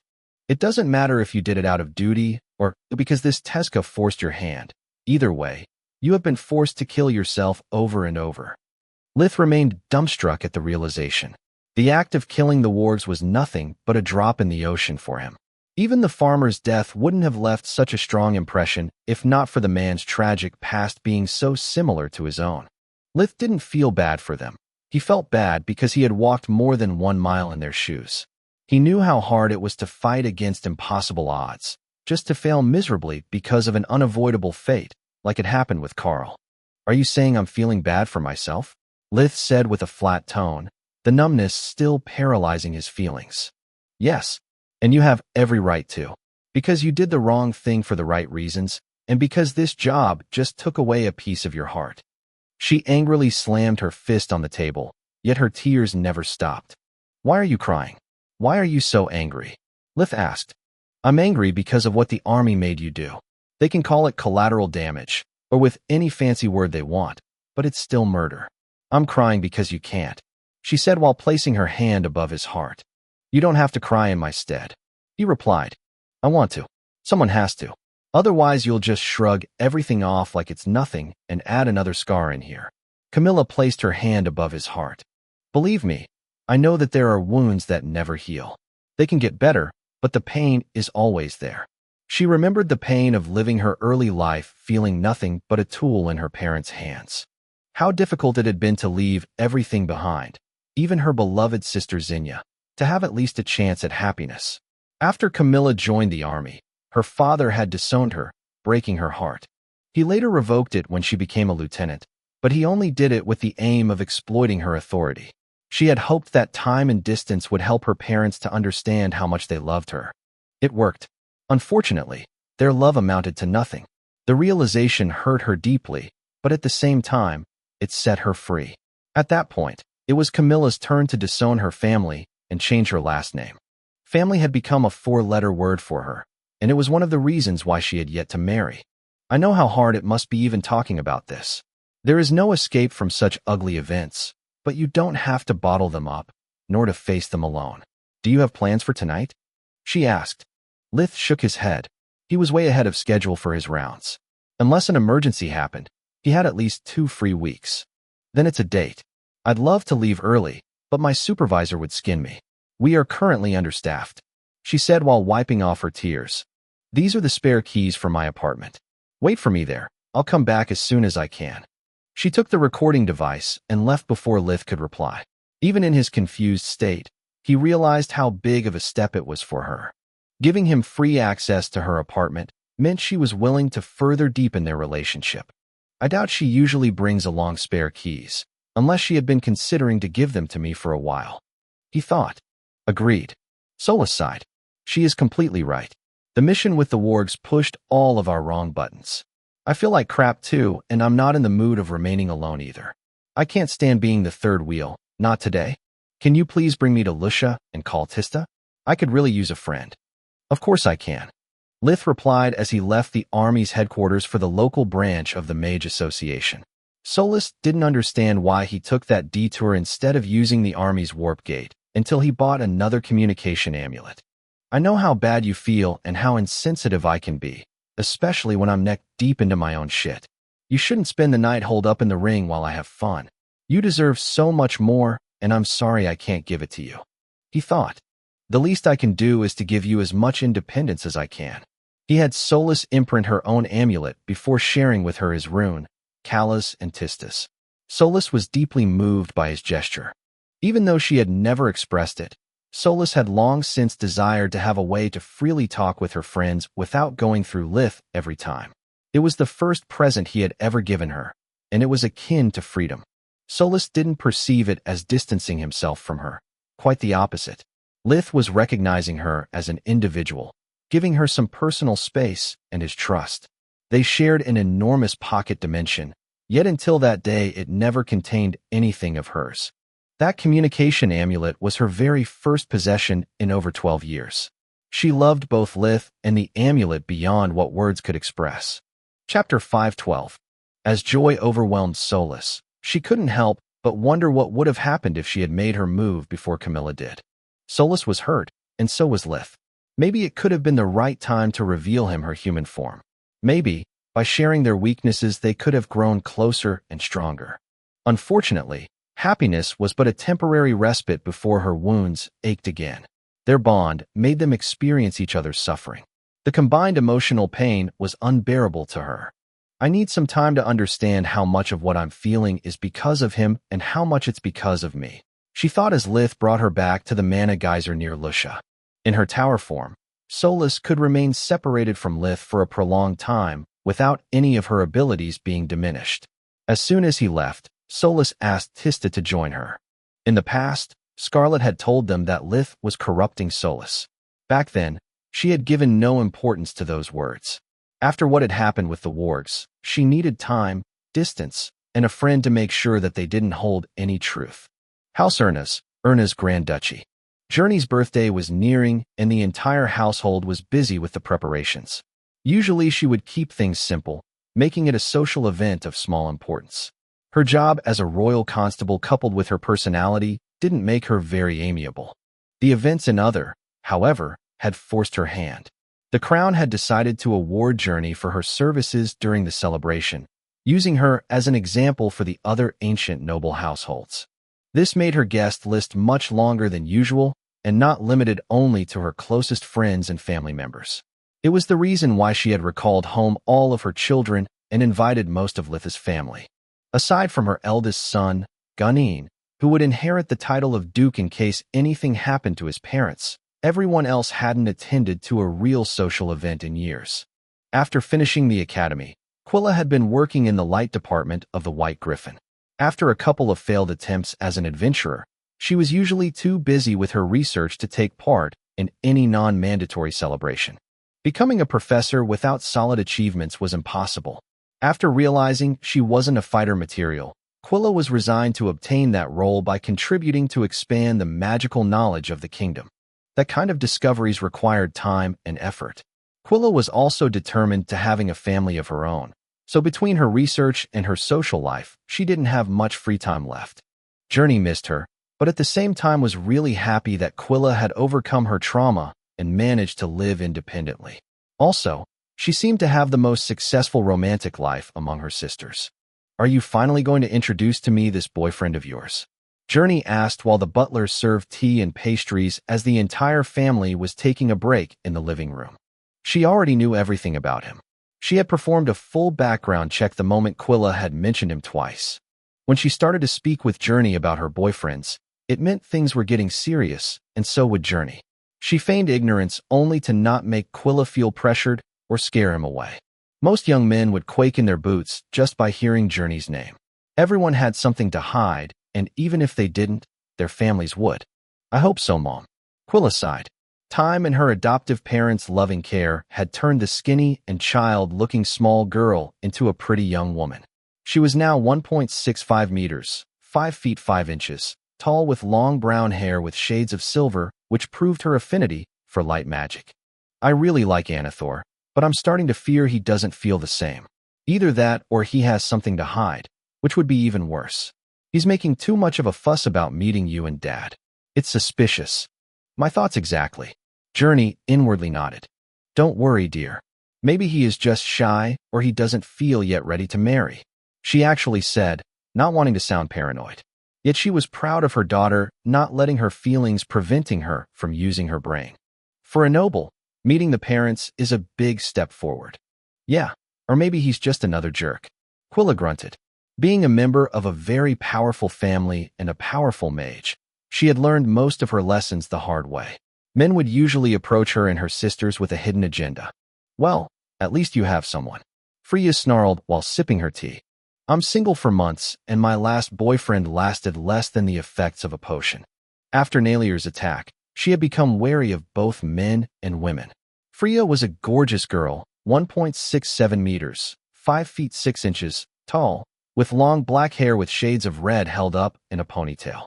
Her soft curves and ample bosom usually brought her the wrong kind of attention. After leaving the White Griffin, she had founded her own mercenary group, which had a remarkable turnover of its members. Most of them would leave after making and failing a pass at their indomitable leader.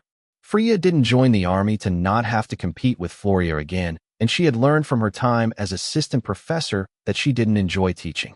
The missions regarding monsters were so difficult and most requests from the nobles so disgusting that she was seriously reconsidering her career. If I have to risk my life again for pocket change, I may as well join the army or the association. She inwardly grumbled.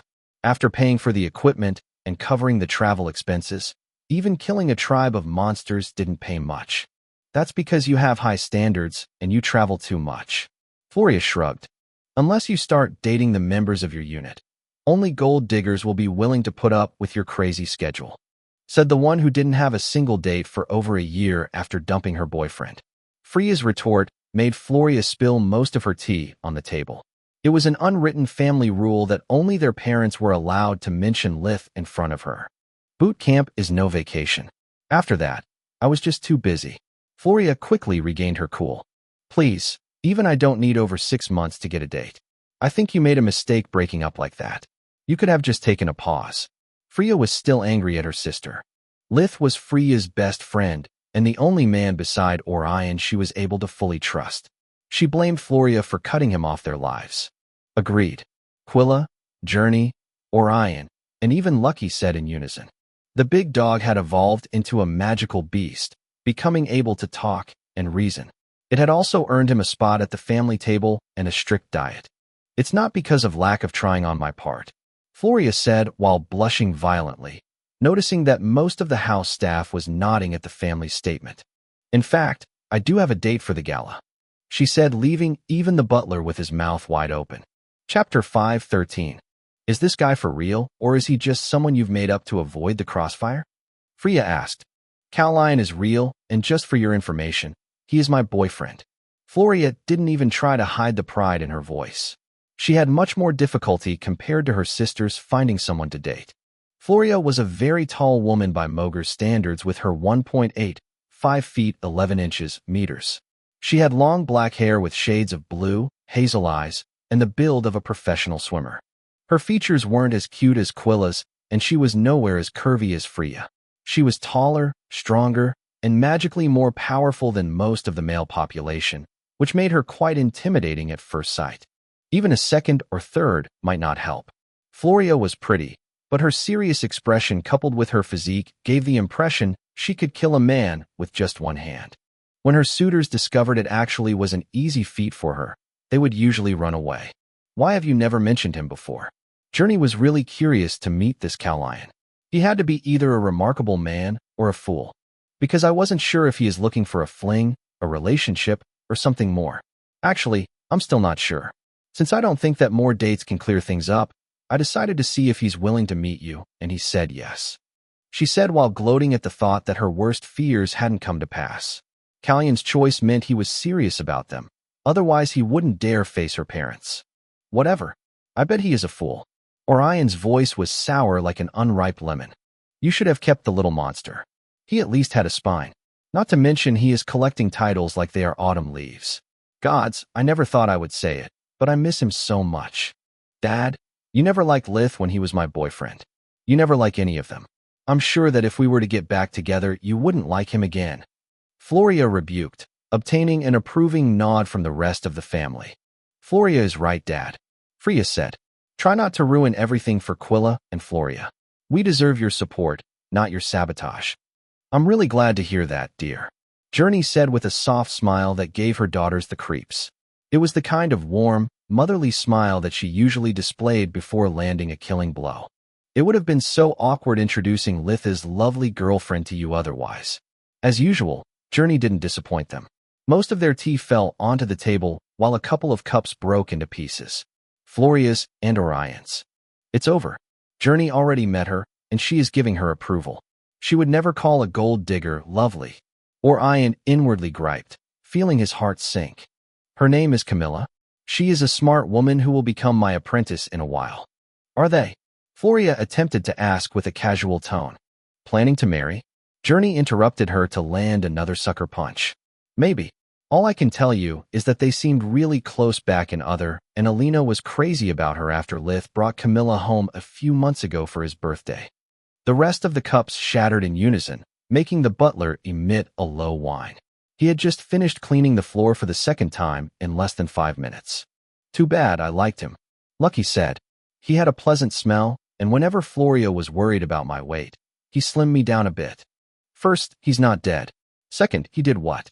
Even though they broke up 3 years back, Floria still felt a bit hurt at the idea that even after being together through thick and thin, she had only scraped the surface of the living mystery that was Lith. At the same time, learning he had cared so much for her that he had even kept Lucky healthy deeply moved her. Floria wasn't the kind of woman who would dwell on the past. She had moved on, yet she had never forgotten about what they had and what they could have become. Journey didn't miss the lingering affection reflected in her daughter's eyes and exploited that moment to give Floria advice. I understand why you left him, and in hindsight, I think you did the right thing. You were too young and had yet to discover who you really were or what you wanted. Now things are different. Sometimes you have to take a step back before being able to move forward. Journey had no desire to force Floria or Lith into a relationship. It was their life, their choice. She only wanted them to realize how much they meant to each other, and that they didn't have much time left before their feelings turned into nothing more than a pleasant memory. Tron Woods, Solas's tower. Unlike the rest of her family, Tista had no need for Journey's etiquette boot camp. The Verhen household had never missed one of her birthdays. They were nervous as heck, but up to the challenge. The more Litha's and Tista's reputations grew, the more often they would be involved in social events. They had decided it was time to suck it up and stop avoiding the problem. Tista would have loved to spend some time with Quilla and Freya. They had become good friends during her time at the academy, when Quilla was retaking her 5th year. Solas took priority, though. Tista had never heard Solas so shaken, and the opportunity to spend a few days together without Lith meddling was too good to turn it down. Wow, you are gorgeous, Tista said after Solas showed her humanoid body to her. If that's a joke, it's not funny. I'm a midget, and even if this is actually a template of my real body, I have no damn features. I could look like a witch, have green skin, or only my maker knows what. Solas pouted. Being called gorgeous by Tista sounded more condescending than complimentary. Even if Solas's real face was that of a goddess, she would still look like an ugly duckling compared to her friend. Someone is really grumpy today. Are you sure my brother isn't around? Tista was surprised and hurt by Solas's outburst. She had just arrived and knew nothing about the warg's mission. Tista thought that after longing for a body for so long, Solas would rejoice and hug her. Such behavior was completely out of character. I wish he was here. Solas sobbed. Small drops of golden light streamed down her face, disappearing the moment they left her skin. At least I could blame him for how I feel. I wouldn't have to face this horrible void that is eating me from the inside alone. How can you people stand all of this silence? It's driving me crazy. Her shout echoed throughout the tower. Like it had happened in other, Solus and Lith were so far from each other that their mind link was broken, no matter how hard she tried. Back then, though, the separation had only lasted for a little while, and she had been so worried that her mind was kept busy. Now she had remained completely alone for hours until Tista had finished her business and joined her. During that time, Solus had realized that her problems were worse than she thought. Chapter 514. Solus broke into tears and hugged Tista. Only after a few minutes did she manage to find the strength to tell Tista everything that had happened since Litha's birthday. The discovery of having finally acquired a body made of light, how her happiness had turned into disappointment while testing her new limitations. Back when Solus was just a ring, human contact was simply impossible. It made her life lonely, but at the same time, it was easier to accept her fate, since she had no other option besides enduring. Now she was constantly conflicted about whether or not to share her new form with Lith. On one hand, she felt guilty for keeping it a secret, but she only did it because she was afraid of ruining his relationship with Camilla. On the other hand, it was her opportunity to make her move on him and understand if the deep feelings they had for each other were just friendship or if they could develop into something more. Solus's words were like a flood, and Tista never interrupted her. Not even when she told her about their encounter with Scarlet the Scorpicore, about the existence of cursed objects, which Solus was supposed to be, nor when she recounted the story about the wargs. Let me get this straight. Solus's narration had been a bit incoherent, jumping from past to present events. Tista needed to make sure she had a clear picture. You are supposed to be either a sentient tower or a soul trapped inside it. You believe you have romantic feelings for my brother, who is allegedly corrupting your mind, and you feel guilty for how you reacted during the warg's onslaught. Yes. Solus nodded while wiping her tears. You are oversimplifying things a bit, but yes. That's quite a lot to take in all at once. I really need to sit down. Tista felt lightheaded from all the sudden revelations. Having spent the last hour and a half standing in the middle of the tower's ground floor with Solus hugging her so tight that she had squeezed the air out of her lungs didn't help. Despite her diminutive stature, Solus was really strong, even by awakened standards. She warped them both inside Tista's room, leaving her friend flabbergasted as she sat down on the bed. Why are we in my room? Tista asked. Because I don't think we should get inside Litha's without his permission. No, I mean why are we not inside your room? I never thought about making one for me. Solus stuttered. Okay, let's talk about one thing at a time. I have no idea what a cursed object is exactly, but I'm certain that you are not just a thing. You think, reason, have feelings, and gods. You're too messed up to be anything but human. Thanks, I guess. Solus looked on in confusion as Tista was holding her own head between her hands, trying to find the right words to help Solus. Why do you feel bad about the wargs exactly? It's not like you had much of a choice. Sure, it was a situation that would give me nightmares for months. Heck, I still do dream about others' flesh monsters. But according to your own words, you've seen much worse. What's different this time? I'm different. Usually, amid all that chaos, while your brother only thinks about how to eliminate the threats around him, I'm the one who is worried about his survival. I'm the one that steers his emotional reins to make sure he remains human. This time, he was the one empathizing with the warg's sacrifice while all I could think about were my own hopes and dreams. I didn't cry for them, but for myself. I wasn't angry at Tezca for what he had done to them, but for what he had done to me. I felt so betrayed when I discovered that the mutated wargs were puppets in his hands instead of the beacon of hope I had made them out to be in my head, that I gave into my anger without thinking about the consequences. I could have killed us both. Maybe I really am a cursed object. Only a monster could be so egotistical in the face of such terrible events. She hiccuped. So, you're sad that you're becoming human? Tista had a hard time suppressing a sneer. Honestly, I already find it amazing that you have lived your entire life caring only about other people's feelings, to the point of trampling over your own. You're setting your standards too high, Solus. Being egotistical is the proof of being human. You can't call yourself a monster for a single slip-up. Nobody's perfect. At first, I thought it was Lith influencing my emotions, but even after being separated for a while, I still feel the same. I mean, I feel bad for the wargs and for the farmer's family. But most of all, I feel stupid for having fallen for the abomination's deception. I feel betrayed, like something important has been robbed from me. Also, I feel guilty because my first thought was blaming Lith for my own thoughts and actions. Once he left me here, I felt better for a while, but as time passed, I felt much worse. He may make the world appear bleaker and colder, but at the same time, he fills me with confidence. Lith's unwavering determination is something I got too used to. Without it, my doubts and insecurities eat at me from the inside. Well, saying that my brother goes around corrupting people is too much. Tista shook her head. It makes him sound like some dark lord hell-bent on world's domination. In the land of Mogar, where the shadows die. Solus chuckled at her joke. The what? Nothing. Something only Lith would understand. Solus shrugged. And that's the real core of your problem.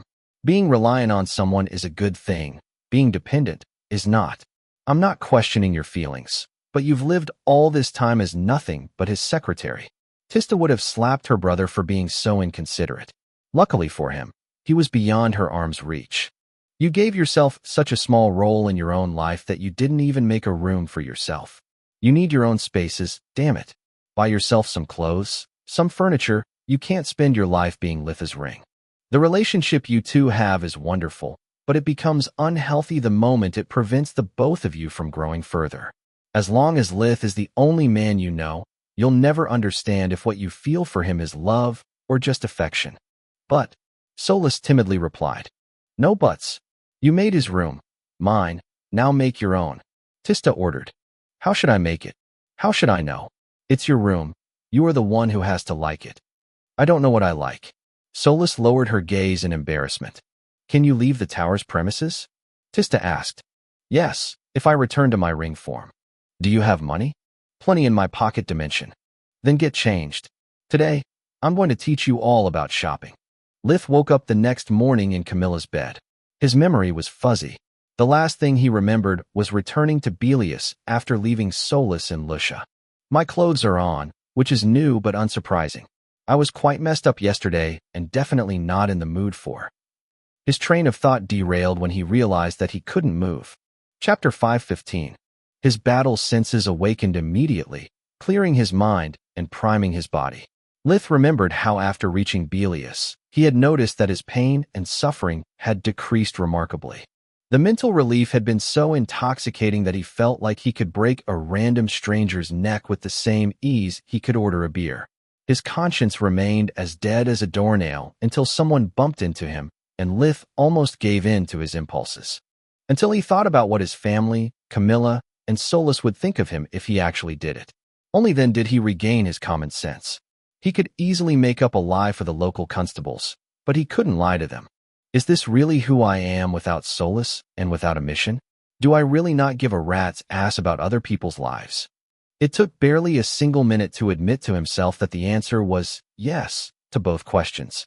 Just like back when he was still a kid on Mogar, he didn't care about hurting others as long as he was certain he could get away with it.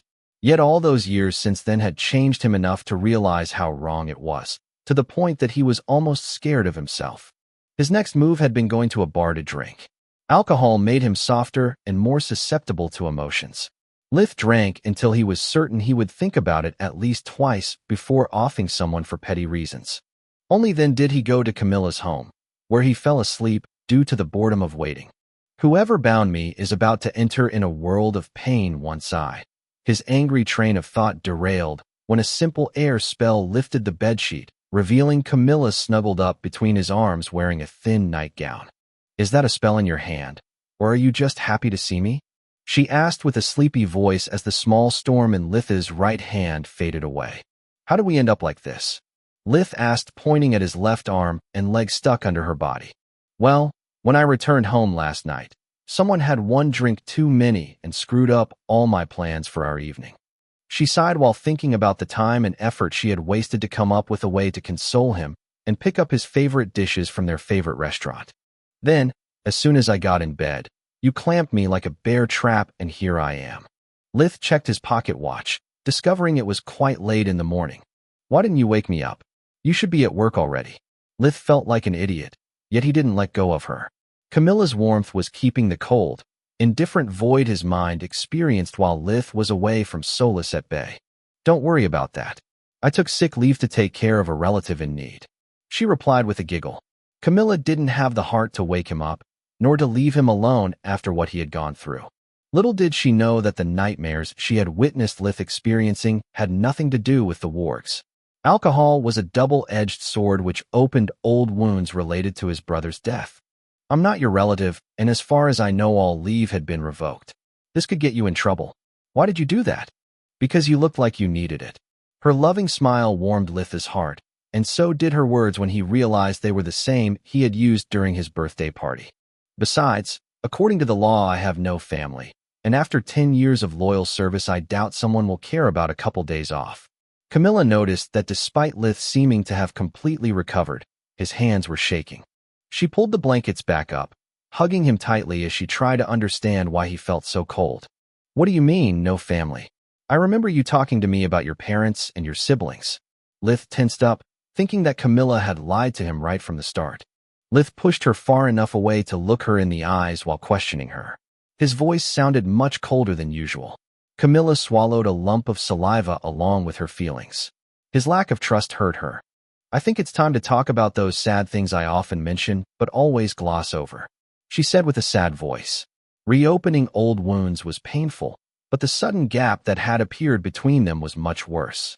During the past few months, every time Lith had given her his report on the army amulet, he would later call her from his civilian one to share his feelings about his missions, the loneliness he experienced in the wilds, or simply to enjoy her company. He had opened up to her little by little, whereas she had kept him in the dark about her past. It's better if I explain everything to him now instead of letting this grow into a stupid misunderstanding.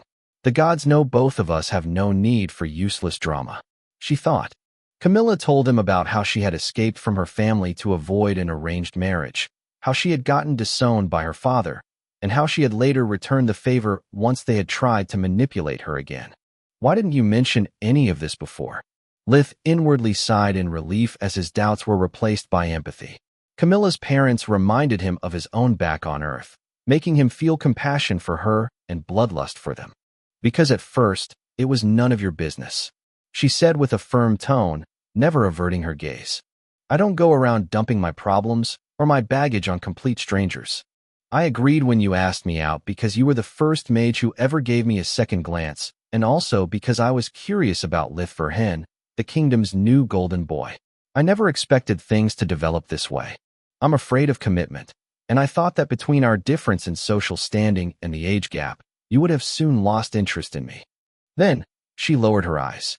After the camellia, and meeting your sister, I still didn't tell you because I was afraid of driving you away. Let's be honest, I have nothing to offer besides a troublesome past and an uphill career. Lith drew Camilla close to him and held her tenderly. That's bullshit, you have a lot to offer. And since we are talking about sad stuff, Lith told her about his early years, about the cold, the hunger, his 2 brothers, and Tista's illness. Wow, Orpal really was a dick. He and my brother Kaz could be best friends, she blurted out while snuggling between Lith's arms again. They spent the next hour not saying anything, just thinking about each other's past while exchanging cuddles. Do you want to stay in bed a bit longer? Or do you want to try the delicacy I've been practicing? Camilla asked when Lith's stomach repeated grumblings broke the tenderness of the moment. Aside from the beer, he hadn't eaten anything since he had left Makosh. Chapter 516. While Camilla cooked, Lith took a shower and assessed his mental condition. He had never spent so much time away from Solus, so he had never had the opportunity to understand how much their bond influenced his way of living. Without her, Mogar was an awfully silent place. He felt no pleasure while the hot water ran over his body, washing away both his physical and mental fatigue. Everything felt like a waste of time to him, so Lith mulled over the progress he had made in his research to bind his soul to Mogar. Becoming a cursed object is a no-go. The Black Star proved that even years of planning can be screwed up by a small mistake. Turning into an undead is feasible, but aside from attaining lichhood, the other species have too many limitations. After comparing notes with Kala, even if I use her research as a base, it would still require a lot of work. There is no precise method. Each person has to find the proper way for their soul and life force to be split and stored. The process is unique, just like the individual attempting it.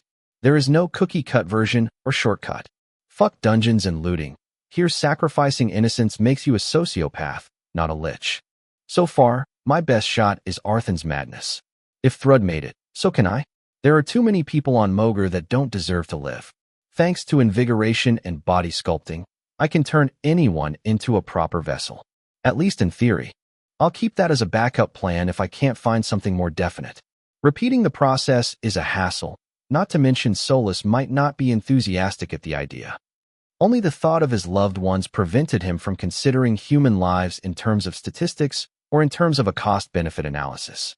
The bad news is that I'm still a monster, and that without Solus my family is the only thing that prevents me from acting as a living lich. The good news is that now I'm able to care for someone even if they have no use to me. Back when I attended the academy, I wouldn't have given a damn about someone like Camilla. Uriel and the others were just a means to an end. Even though I'm alone, I regret treating Uriel like I did and letting Floria go without fighting for her. Now, instead, my feelings for Camilla are strong enough that as long as we are close, I can fight the void in my soul. I don't want to screw things up with her as I did with Floria. I never thought the day would come where I would say it, but I'm happy Solus and I are separated. I've become so dependent on her that my self-control and emotions are almost impaired. Lith joined Camilla in the kitchen. The wonderful smell spreading from the oven made his stomach grumble again. He used spirit magic to set the table while thinking about how to bring up the latest news. Every time I said, "We need to talk," Floria thought I was going to break up with her. Just like Camilla finds, I need to tell you something ominous. I'm out of opening lines, and without Solus, I only have the direct approach left. He thought. Camilla had prepared the Mogar equivalent of lasagna and practice had made it delicious. It was supposed to be enough for a second meal. Camilla said as Lith cleaned the oven dish with some bread after taking his third serving. I was hungry.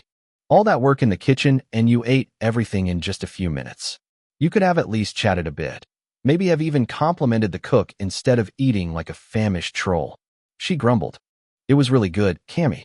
You make a great cook. I'll do the dishes to make up for my gluttony. Lith said, hoping she wouldn't remember that with darkness magic it would take him less than a minute to perform his Herculean labor. Camilla was delighted at his offer. There was a lot of stuff to clean, and she could use some help. The compliment sweetened the deal and made her heart flutter. I've been invited to Lady Ernest's birthday, and I was wondering if you wanted to come as my date. Lith dropped the news like a live grenade, making Camilla's fork fall onto her plate. Isn't that a really big event? She said, swallowing a big lump of saliva. Yes, Journey's birthday is also the day of her wedding anniversary. This year she and her husband celebrate their 25th. She and I are going to be awarded for the mission and other, so there will be a lot of stuck-up nobles, part of the royal family, and mages. I'm not a big fan of galas.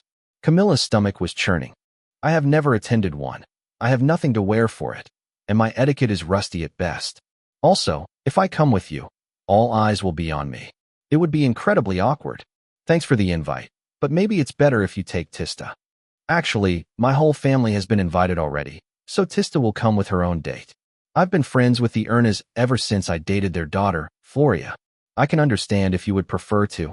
The lasagna in Camilla's stomach rose like a Romeo, longing to be reunited with the Juliet waiting for him on the plate. I've changed my mind. I'll gladly accompany you. Camilla cut him short. The opportunity to meet her mentor was already a strong motivator, but Litha's family's presence and the potential threat of an ex gave her all the courage she needed. When is the gala? A couple of weeks from now. I received the invite right before the mission in Makosh. I didn't bring it up earlier because you already had a lot on your plate. He explained before she could ask, just to play it safe. Oh gods, I have a lot to do. I need a dress, a few etiquette lessons, and time to practice. Camilla stabbed at the remaining lasagna like it had betrayed her. I can provide you everything you need. You're my guest, so it's my treat. Unless I get called for an emergency, I can be by your side the whole time. He took her hand and kissed it, making Camilla blush. Really? Would you do that for me? Even the simplest gala dress was bound to be expensive. She was aware of what it meant for someone as stingy as Lith. Of course, I will even craft some jewels for you. She took his offer as affection, but it was actually a way to save some money.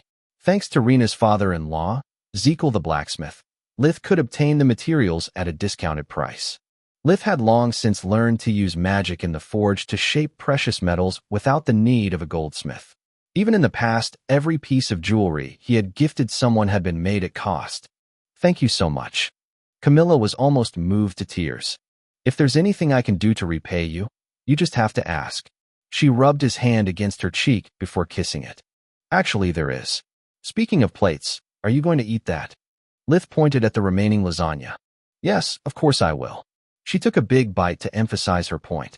Lith had ruined the moment for her. The least Camilla could do was return the favor. Chapter 517.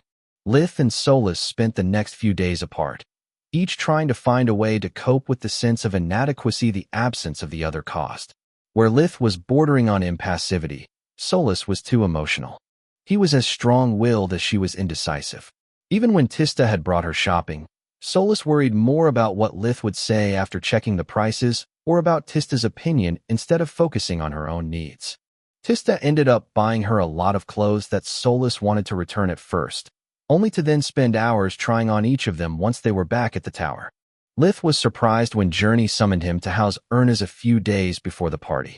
He gladly accepted so that he could give her his gifts, but went to pick up Solus first. He was certain she would like to meet the Ernest girls again. Also, he really missed her. Neither of them shared the details about their days apart, and simply enjoyed the feeling of being whole again. Solus told him about her own room and the furniture she had chosen, but not bought, for it. Since she could materialize almost anything within the tower's premises, window shopping had been more than enough. As for Lith, he told her about Camilla's issues with the gala and the presents they were about to offer Journey. "You really are a cheapskate to the bone." She sighed. "Couldn't you just buy something for Camilla and Journey instead of doing the gifts yourself?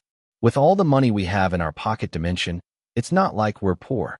Solus felt a bit hypocritical, since she was borrowing Tista's words. The difference between them was that Lith really was stingy, whereas Solus felt guilty at spending the money they earned without his consent. It's not being stingy so much as creative. Lith had been expecting her remark, so he had a rebuke ready. "Anyone can buy a gift, but that's impersonal. My creations, instead, express how well I know the person who receives them. Besides, feel free to check the market prices. Be they jewels or enchanted items, what I make is worth a lot." Solus had to admit that thanks to Zekel's help, Lith was able to craft small masterpieces by using spirit magic as a mold. Yet it was his ability as a healer that was truly priceless. "I wonder why Journey wants to meet you in person." Solus changed the topic, a bit sad at the idea that she couldn't take part in the gala. Even if she had a human form and everyone accepted her as a friend, there was no mana geyser nearby. "We are about to find out," Lith replied as they walked through the Ernest's gate. Journey had never revoked the pass they had granted him back when he dated Floria. The room he stepped into was richly decorated for the incoming gala. A pleasant smell emanated from garlands were hung on the walls, but instead of being made of woven flowers or plants, they were made of gold and silver. Several coat hangers were lined up against the walls along with sealed weapon racks for their esteemed guests. Most of them would only bring ceremonial weapons, but some members of the military would refuse to leave their arms home. A single long carpet led from the gate to the double doors of the main hall. It was blue and white, the colors of House Ernest's coat of arms. Lith found a handmaid waiting for him. She was a petite woman in her 30s, with ashen gold hair and clear blue eyes who somehow reminded him of Journey. Her uniform had been replaced for the occasion by a simple but stylish black day dress with white evening gloves. "I don't think she's a servant at all," Solus thought with a stupefied tone. "She is wearing so many enchanted hidden weapons that she glows like a chandelier to my mana sense." Lith checked her out with life vision the moment she turned around to show him the way. "This woman is no mage, but no handmaid either. Unless since the last time I checked, house staff is required to have the strength of a professional athlete. She might really be Journey's relative. Maybe she's part of the security," Lith thought. "Lith, it's so good to see you again," Journey said with a radiant smile the moment the handmaid opened up the door to her dressing room. It looked like a 5-star hotel lounge, with white walls decorated with gold inlays and many silk-covered sofas arranged around a small table. Several mannequins dressed in Journey's most beautiful evening gowns were orderly put on display in front of a huge mirror covering the center of the north wall. The mannequins lacked heads and arms, so that by standing right behind them, Journey could see her reflection like she was wearing the clothes they had on.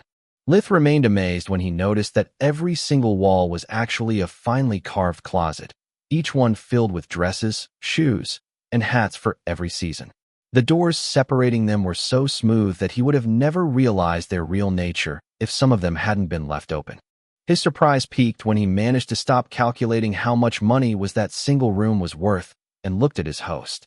For a moment, Lith didn't recognize her. Lady Journey Ernaz was a petite woman, barely 1.52 centimeters, 5 feet, tall, with blonde hair that extended midway down her back and sapphire blue eyes. She wore a beautiful light blue day dress worthy of the court. Her hair was perfectly curled, framing her face like she had been taken out of a painting. It wasn't the smile, the dress, or the stylish hairdo in place of her usual ponytail that left him dumbfounded. He and Journey had attended several galas together. It wasn't his first time seeing her all dolled up. Journey was a woman in her early 40s, but thanks to proper care and good genes, she usually looked like she was in her mid-30s.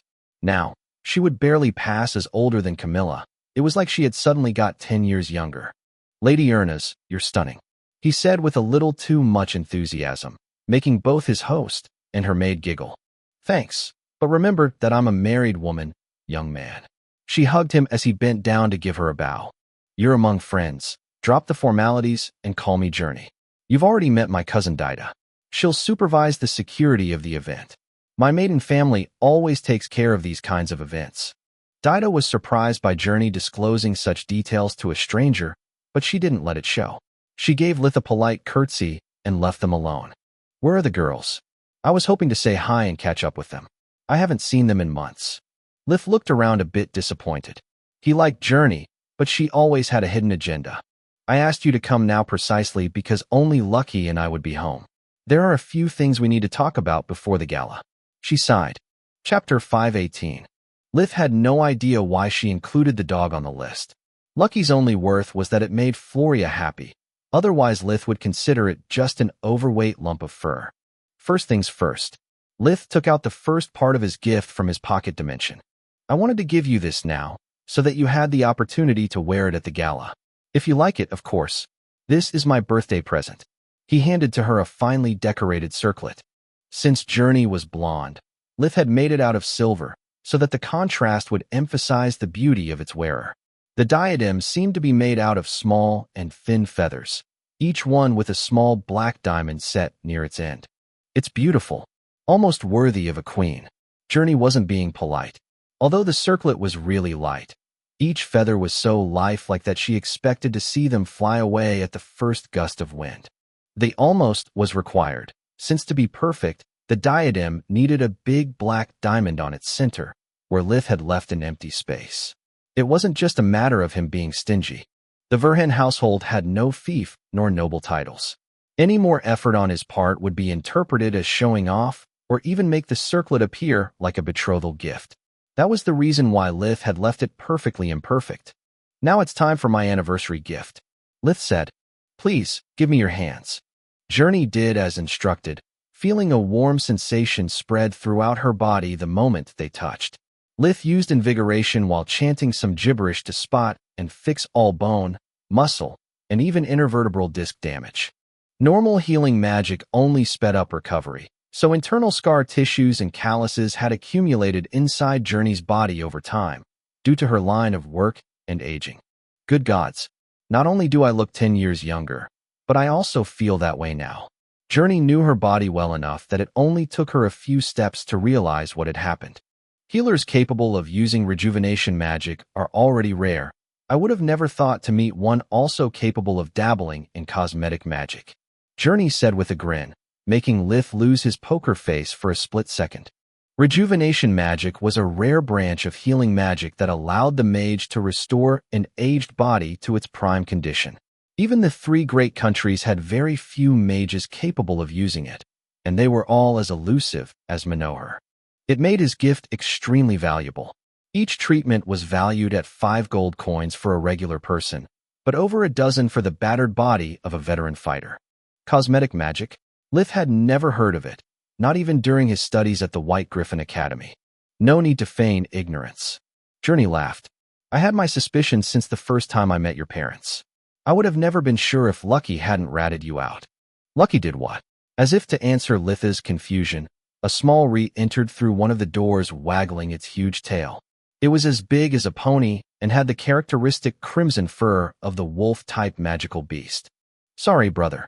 I didn't know it was a secret, he said with an apologetic tone while offering Lith his huge belly in sign of contrition. He also hoped for a conciliatory scratch, of course. He told us how you slimmed him down from time to time. Also, do you think that I missed how Floria's skin and hair improved while you two were together? Yours are minor treatments, but it's still an amazing feat for someone so young. If you manage to master it, you'll be set for life.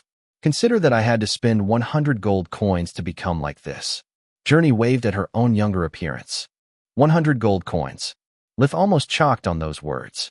It was more than the whole village of Lucia and its lands were worth, his own house included. A single gold coin was equivalent to 100 silver coins. Even officers like Lith, Camilla, and Journey were paid in silver. Are you saying that a mage did that? Lith found it hard to believe. Rejuvenation magic was already a very difficult subject. He wouldn't be able to use it if not for invigoration. Cosmetic magic was simply unheard of. Yes, it's a new trend in the capital. It's very expensive and doesn't last long.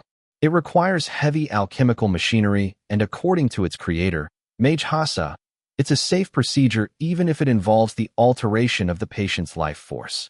Normally, I wouldn't care for such things, but since half of the royal family has become their regular clients, so did anyone who can pay for the treatment. I can't afford to be outshined by any of my guests, at least not on the day of my anniversary. It's one of the reasons I called you here. Even if you don't possess Mage Hasa's expertise or equipment, you're the only mage I know who can use it. Before spending a small fortune to get my whole family treated, I want the opinion of an expert. Is it really safe? Lith inwardly cursed Lucky, then himself, and lastly his bad luck. Who would have thought that such a couch potato could evolve and become able to talk? Did I ever tell him anything compromising? Aside from cursing Orion from time to time, no. Solus replied. She had checked Litha's memories for every one of their past interactions with the dog. Lucky was true to his name. There was no reason to have an unfortunate accident befall him. Lith sighed in relief while checking Journey's condition with invigoration. What the heck? Cosmetic magic, my ass. An awakened just removed some impurities from her skin and hair. I wonder if they're doing it because they need money or simply to get connections with the most important families in the kingdom. He pondered. When did this new trend start exactly? Lith asked. About a few months ago, but the shop has moved around for years. Cosmetic magic is not officially recognized because only one mage knows how to use it, and its exorbitant cost makes it impractical. Mage Hasa returned recently from the Gorgon Empire. Princess Scintilla decided to give it a try and got one heck of a makeover. After that, all the homely and rich heiresses became her clients, forcing the pretty ones to do the same. Well, for starters, it's safe. Lith replied. There is no damage to your life force, but I must warn you, the treatment will barely last for a week. Unlike me, Hasa can make big changes, but they are temporary. Can you do better? Journey had an expectant look. No, but I can make it last longer. With my skill, I can make it last for at least a month, but I must ask you to not divulge my secret. I don't want this Hasa to feel threatened, nor do I want to spend my life treating vain people. He said. More importantly, she would discover that I'm an awakened just like her. Maybe Hasa could put me into contact with the council. She could be a precious ally if properly handled. He actually thought. Chapter 519. Don't worry. Between her prices and her travels, Hasa is a flash in the pan. Once she's gone, everyone will return to their senses and stop wasting money. Lith attempted to take her hands again to perform the treatment, but Journey stopped him. That can wait. I didn't call you for your gifts, nor just for cosmetic magic. I need your assistance with a couple of things. First, since you are good with holograms, I'd like your help to make the event memorable. I've already tried to ask Manohar, but he ran away the moment he heard my voice over the communicator, and I'm not going to chase him over such a trivial matter. Consider it done. Lith nodded. Second, I'm worried about the girl's boyfriends, especially Floria's. Those words stung at Litha's heart, and Journey rejoiced for it. What's the matter with him? He had suddenly found his old glare back. His name is Calian Nuragor. He's a powerful mage from a noble family that has done nothing bad in the recent past, but nothing good either. I have a strong suspicion that he's just using her. If anything happens to Guneen, my oldest son, Floria is the next in the line of succession. I can't rest easy until I discover the game he's playing. Have you told Floria? Lith clenched his hands hard enough to turn his knuckles white. What for? If you were in her shoes, would you listen to your paranoid and manipulative mother? Besides, forbidding a relationship is the best way a parent has to make it thrive. Floria needs to burn her hand to learn her lesson. Lith had to admit that she was right. What do you want me to do? Lith asked. I'm sorry to have to ask this of you, but I need you to do nothing. Journey sighed. What do you mean, nothing? If I'm right, Calian will try to provoke you. Nothing big, just enough to look good at your expense. You're going to become the youngest spell breaker of your generation. Ever since the plague in Caduria, you've kept stealing the old noble household spotlight. There are many who resent you for that, and would do anything to destroy your reputation. Whatever Calian does or says, I need you to stay calm and endure. I'll do the rest. What about Freya and Quilla? Quilla may have gotten herself another gold digger. His name is Anathor Varas. He is an assistant professor at the White Griffin and comes from a minor noble family. His background check is clean, but he's been avoiding me too much. I'm afraid he is just playing with her feelings. I need you to grill him in my stead. Quilla will not be on guard against you. She loves you like the brother she always wanted. As for Freya, alas, she's got no one. Can you introduce someone to her? Sorry, but no. In my line of work, I don't get to know many people, and Camilla mostly has female friends. Lith shrugged. You know what the worst part of cosmetic magic having your seal of approval is? That now I'm going to have to waste a bucket of gold coins for my daughters, and to avoid my poor husband looking like my father while standing by my side. Contrary to what many would expect, the use of the warp gate Lith had used just a few days earlier was reserved for the arrival of guests of secondary importance. During big events, members of the royal family or special guests would walk a red carpet. According to tradition, they had to arrive by stagecoach and walk their way to the entrance, where their host would personally receive them before they would be announced to the other guests. It was intended as an opportunity to flaunt one's wealth and status. The later a guest arrived, the more important they were.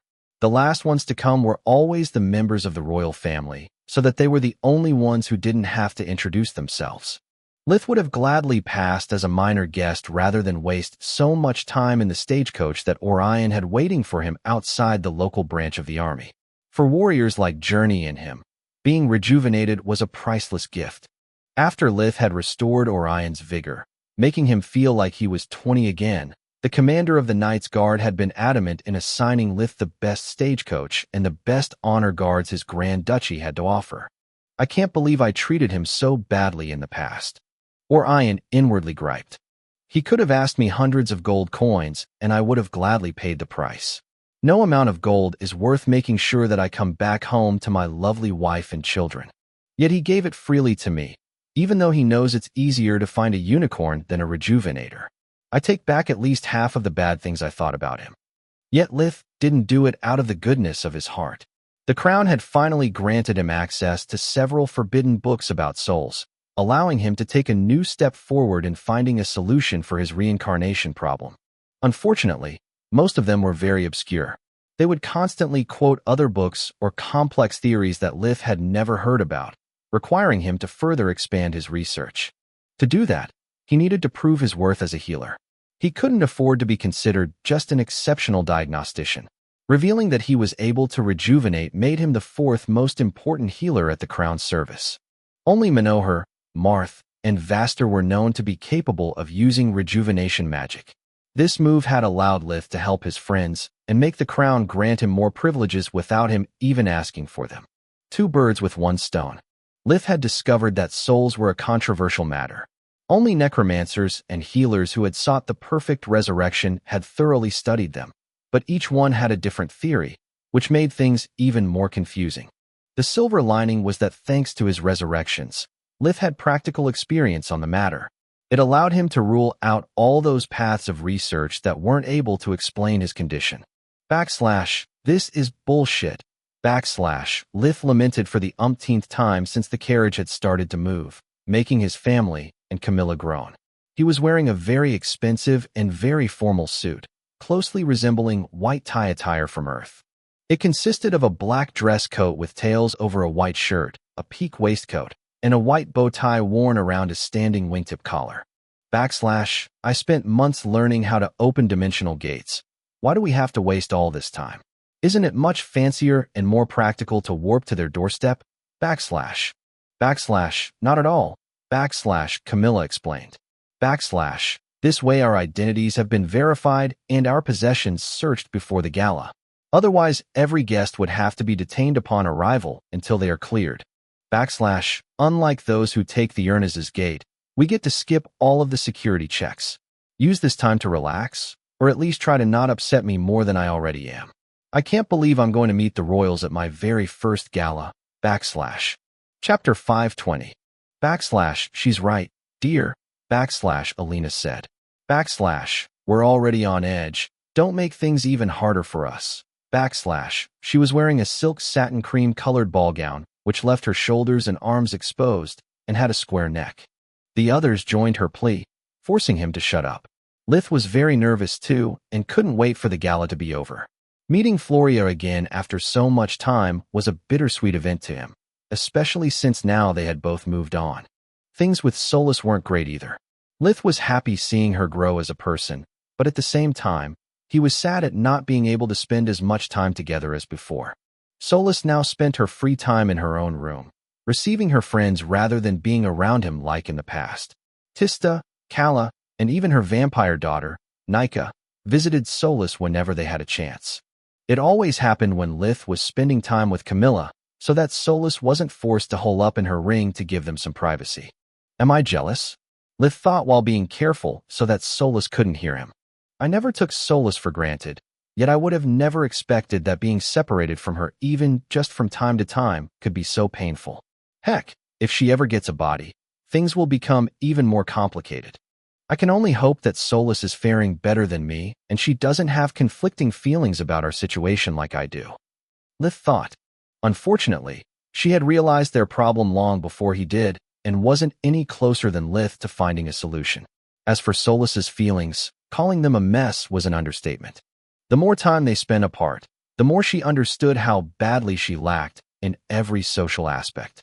Tista had been schooling both Nika and her about how to act in human society, but despite all the time she had spent watching Lith from the sidelines, the only thing she was better at than the vampire was keeping her clothes on. Nika had gotten used to living with the customs of an undead beast, making personal hygiene optional and her dress code non-existent.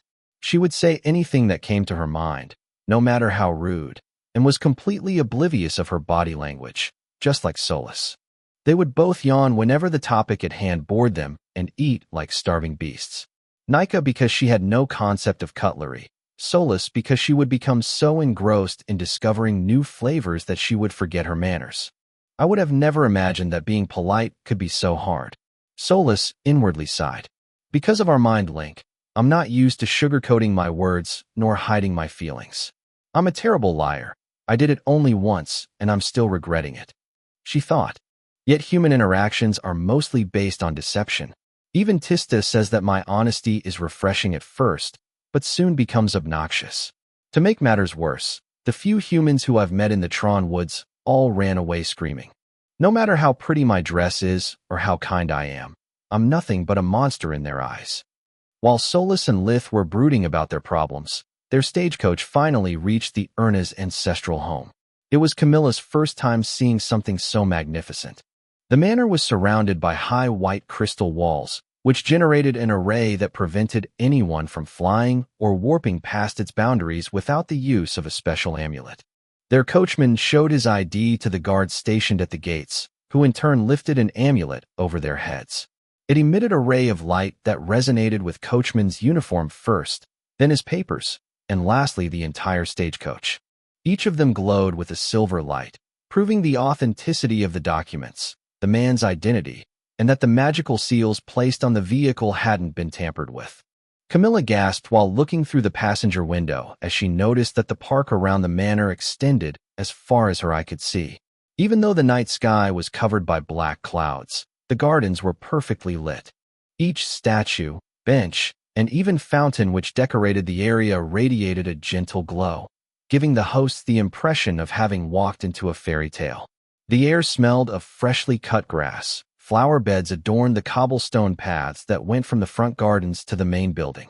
Trees and bushes were all artistically trimmed to resemble mythical beasts, like unicorns and griffins.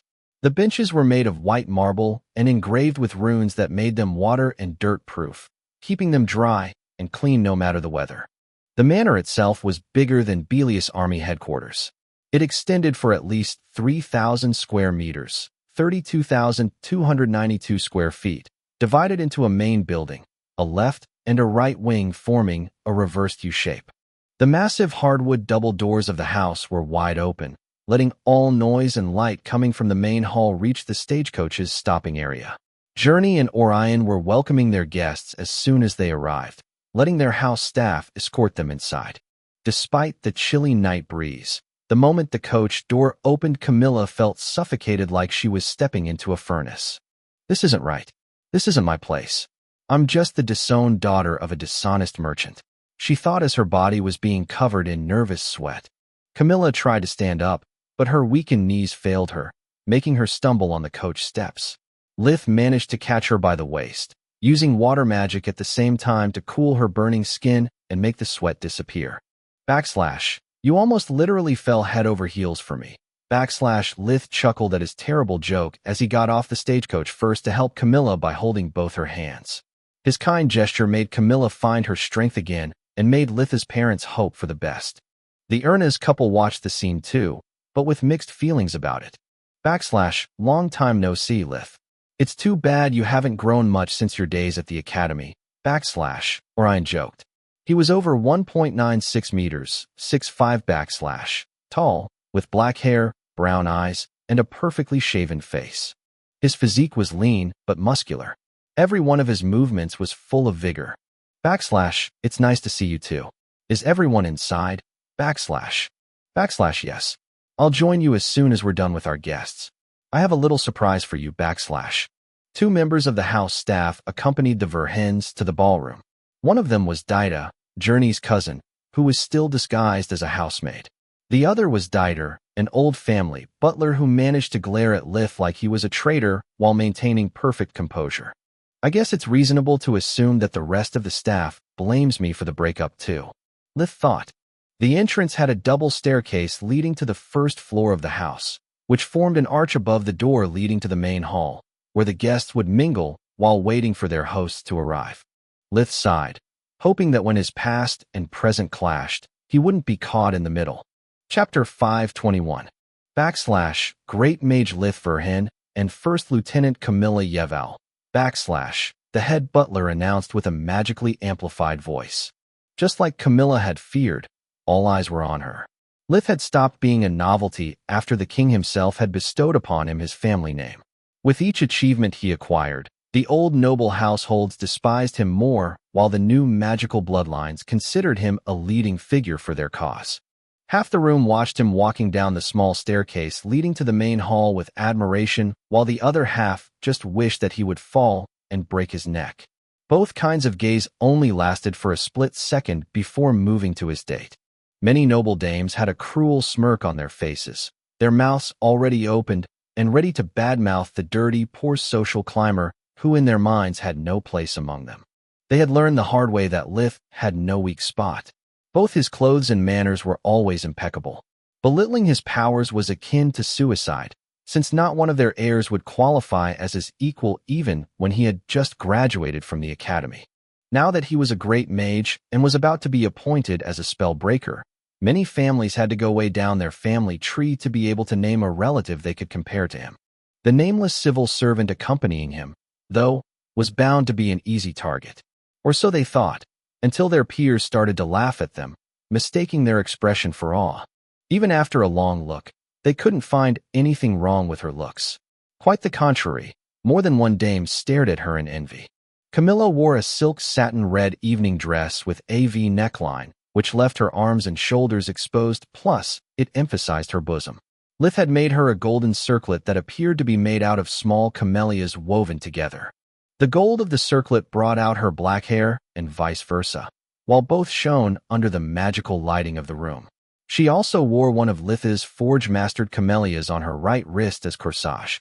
Looking at her adamant gaze, the nobles thought she was treating them with contempt, whereas she was just focused on not tripping over her dress and hiding the terror she felt.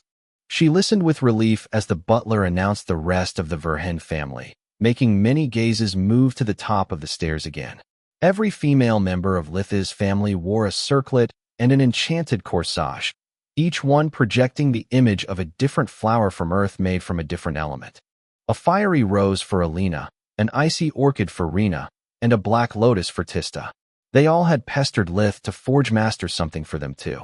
Tista wore a skin-tight ball gown that made many of the male guests stare in hatred at her date, while their female companions clenched their glasses so hard that they nearly shattered.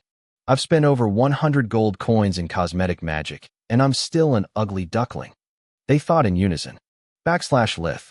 It's so good to see you again. Several people began to crowd around him, yet he had no idea who they were. By my maker, they are your academy mates. How can you not remember even one of them? Solus helped him to put a name to each face. I only had 4 academy mates. The others were only rivals or bystanders. Their fair-weather friendship is as pointless now as it was back then. He coldly replied. Professor Verhen. I don't know how to thank you. Said one of Lith's students. Back when I was at the academy, I hated your classes. Thank the gods you were so strict with me. Your teachings saved my life more than once. Glad to hear that, Chinyu. How are you doing?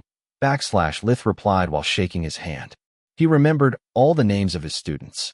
In a way, he considered them to be his creations. Well enough to afford an invitation for this gala. My company could use your help sometimes. Does the army allow you to perform freelance jobs? You're asking the wrong person. Lith smiled as he took a wine glass for him and one for Camilla. As long as I'm a ranger, she's my boss. Oh gods. When are you going to stop growing? Said a familiar voice resounding with fake anger. Little one. You have no idea how I've missed you. Lith lifted Quilla like she was a small child. She would have loved to protest the embarrassing treatment, but her feet were dangling 20 centimeters, 8 foot, above the ground, and she feared that a sudden movement could make the slit in her dress reveal far more than was proper. I'm almost as tall as Freya now. Why don't you ever call her little one? Because when I met her, she was taller than me. In my heart, you will always be this tall. He released her from the embrace and gestured with his hand at her former diminutive stature. Are you still conducting your crazy research? She asked. Indeed, but so far Lady Luck has turned her back on me. What about you? Same. Body sculpting is a nightmare. Every small advancement seems to require years of study, but I don't want to wait for years. I want to become a professor, make my own schedule, and not work like a mule until my hair turns white. I might have a lead on something, but I can't do it on my own, and there's no one I trust enough to not steal my research. Academies are a dog-eat-dog world. Do you think you can help me? She said, looking at him with her trademark puppy eyes. Thanks for thinking about me, but what about your sisters? Also, Camilla, this is Quilla, one of my dearest friends. Quilla, this is Camilla, my girlfriend who also happens to be my handler in the army. You might want to speak to her about your problem. Quilla gave Camilla a curtsy, which she promptly returned. While they were exchanging their greetings, Quilla couldn't avoid noticing how much her guest was different from her older sister, and found it ominous how Camilla's jewelry matched the rest of the family's. We would love to have a chat with her. A long chat. Freya glared at Camilla for a second before hugging Lith. Camilla chuckled at her fake hostility, yet Freya's words and hourglass figure stung at her pride. I offered to accompany Quilla more than once, but she doesn't trust my underlings. Mercenaries only follow money. Quilla shook her head. I would have no problem if the mission involved collecting materials, but trusting them with something they can sell to the highest bidder? Thanks, but no thanks. Freya bit her lower lip, not having a witty retort at the ready. Adventurers were mostly grassroots mages who hoped to make a quick buck. As soon as they realized how dangerous slaying monsters was, and that the only treasures they found inside dungeons had once belonged to other adventurers, they would usually change their line of work. Chapter 522. Creatures smart enough to distinguish trash from gold were also so dangerous that it wasn't worth facing them unless there was a rich bounty on their heads. In such cases, one had to be as wary of the competition as they were their target. More than one group of mercenaries had been slain by another waiting in ambush for them to soften the prized creature. What idiots called adventure was actually a high-risk, unknown-reward business. Yet it was the only path to wealth unless one was willing to submit to a noble. Freya had invested time and effort into her personal guild, but its revenue was still far from ensuring that its members would put their honor and friendship above a mountain of gold. Hi Lith. How long has it been? 3 years. Even if the crowd didn't make way for her, Lith could notice Floria from a mile away, and not because of her height. Her scent and the sound of her footsteps were so deeply ingrained in his memory that he could recognize them anywhere. She was wearing a silk satin sky blue evening gown with a V neckline. Part of her hair was down, like a silky black waterfall that reached her waist, while the rest formed a tress resembling a wreath over her head. Nostalgia put a sad smile on Lith's face, which was quickly replaced by a raised brown when he noticed that, together with Sapphire Parure, she was still wearing the gold lily-shaped pendant he had gifted her years ago. Almost 4. Only after giving her a small bow did he realize that she wasn't alone. A handsome man in his early 20s was walking arm in arm by her side. He was almost as tall as Lith, with pitch-black hair and gray eyes. His tuxedo emphasized his lean but muscular build. If not for Journey's words about him, Lith would have been happy for her. Floria deserves someone better than I was. It's the reason why I let her go. How strong is this jerk, Solus? He thought. A clean cyan mana core and trained soldier level of physical prowess. Calian seems to be a perfectly normal human. Floria, on the other hand. What about her? Lith suddenly remembered about her impurities moving, just like it happened to Uriel before his untimely death. He had sent Tista to check on her from time to time, and according to his sister, Floria wasn't supposed to awaken. Her mana core has gone from cyan to bright cyan, and her mana flow is abnormal. Maybe we should check her with invigoration. Lith cursed his bad luck.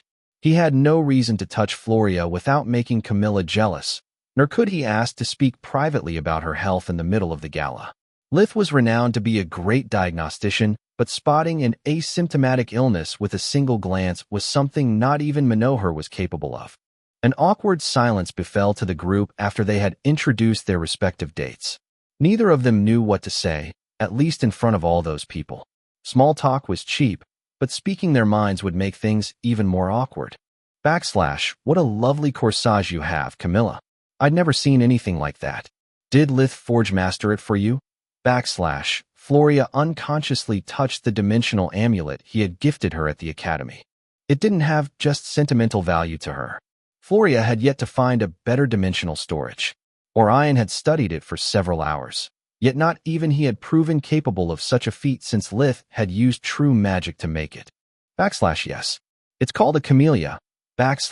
Camilla replied with a radiant smile as she marked her territory. She didn't feel threatened by Floria. The two of them were too different to make any kind of comparison. Yet she didn't miss the tension Floria's arrival had caused, and she wanted to make things clear with her without being rude. It's wonderful. Floria tried and failed to hide how those words stung at her, betrayed by a twitching smile. Would you be terribly jealous if I stole your date for a couple of minutes? A wound from my last mission has left me with phantom pain the army healers cannot explain. I'm in dire need of a second opinion, Well, to be perfectly frank, yes, Camilla giggled to make it sound like she was joking. However, I know how seriously Lith takes his oath as a healer, and as fellow army members, we have to support each other. I'll wait for you here, The atmosphere tensed up to the point that the bystanders held their breath, hoping things to escalate. But neither of the two women said anything nor stopped smiling. We'll be right back. Floria gave her guest a curtsy before turning her back to them and walking toward a side room, while Lith tried to keep up with her pace. That was intense. Cowlion laughed as soon as Floria walked away, to make sure she couldn't hear him above the noise of the small crowd around them. Maybe a little too intense. You've gone overboard, Miss Yeval. I think you should apologize for your behavior when they get back.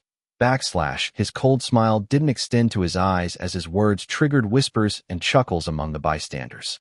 You're overthinking, Mr. Nuragor. Camilla disrespected his title just like he had done to hers. She was still afraid of the crowd, but not enough to let a pompous jerk order her around while she was an honored guest in her mentor's house. Some gestures come naturally when you really care about your partner. I hope you'll find someone like that soon. The whispers and chuckles intensified. None had missed how quickly Floria had dropped Callion's arm, nor that she hadn't talked to her date before leaving. I'm sorry to say, yet his stone-cold voice didn't sound sorry at all. But it's not a matter of caring, so much as of upbringing. Flaunting that small trinket of yours was unbecoming of an army officer, even for one with a shady family like yours. Also, it's Mage Nuragor to you, I guess you're right. Not even my disowned father would use such double standards. If you're going to flaunt your title, then it's Lieutenant Yeval to you. Her rebuke made him turn red from anger, but he didn't dare to continue. Most of the nobles were on his side, but Floria's sisters were not. I'm sorry if I've offended you. That wasn't my intention. I just wanted to warn you that the other guests may find your gestures rude. I understand you are new to environments such as this, but your behavior could embarrass Great Mage Verhin.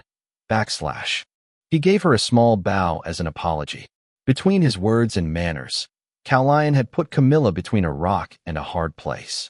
She could either refuse his apology and risk appearing petty, or accept them and be forced to in turn apologize to Floria even though she had done nothing wrong. Or accept them and be forced to in turn apologize to Floria even though she had done nothing wrong. Chapter 5:23. Meanwhile, after checking if a side room was empty, Lith and Floria entered it, and she locked the door behind them. Don't worry, she said in reply to his silent question. The room is soundproof. No one can hear us from the outside. Lith used life vision to check his surroundings while Solis did the same, replying only when their magical senses confirmed her words. Are you really hurt, or is there something you need to tell me? Lith knew that Quilla was a healer almost as good as he was, and that the phantom pain was likely an excuse. Lith would have loved to tell her about he too had needed to speak with her in private, but seeing her with his amulet and between the arms of someone else had left him more confused than he had expected. Everything that came to his mind would either make a fool out of himself or make the situation even more awkward than it already was. Floria was experiencing almost the same emotions. She had avoided Lith until that day because time had helped smother her feelings, so that their relationship felt like it could be a thing of the past. But everything seemed to be coming back after seeing him again. Floria's mind felt so fuzzy that she didn't even remember the reason why she had brought him there. Camilla seems nice. You two must be happy together. Cowlion doesn't seem bad.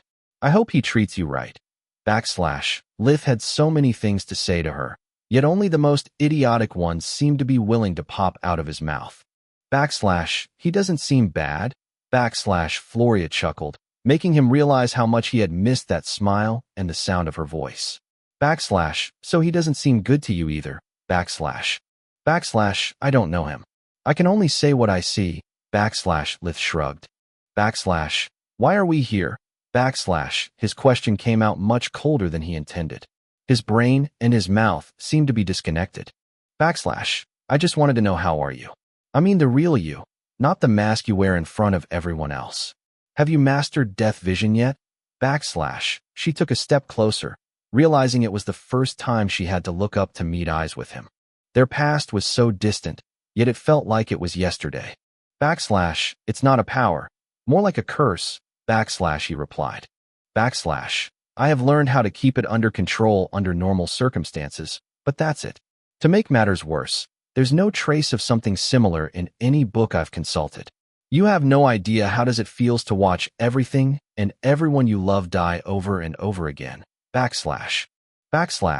remember it almost drove you insane. She sighed. Did you tell your family about that thing with you in the shadows? No. I have never told anyone else, but I got better. It pained him to admit that she was still the only one he had ever shared that secret with.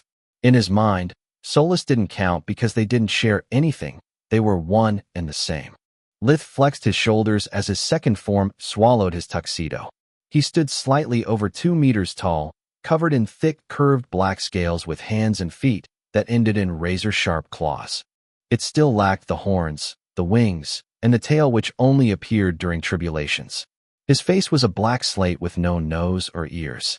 2 yellow eyes were open, while the slits for the other 5, although visible, were shut closed. Why did you do that? Solus was shocked. I don't know, he honestly replied. Just like when he had fought the abomination lurking near his house. It simply felt like the right thing to do. Yet while back, then it was a response to his fury, now it was to his fear. The part of Lith which had never stopped hurting ever since Carl had died, which was so full of hatred that it only wanted the entire Mogre to burn, was trying to prove its point. It wanted to show him that he had done the right thing by letting her go, that there was no one he could really trust. A cruel grin appeared on his face, revealing a mouth full of fangs and fire as he expected her to scream in terror. Good gods.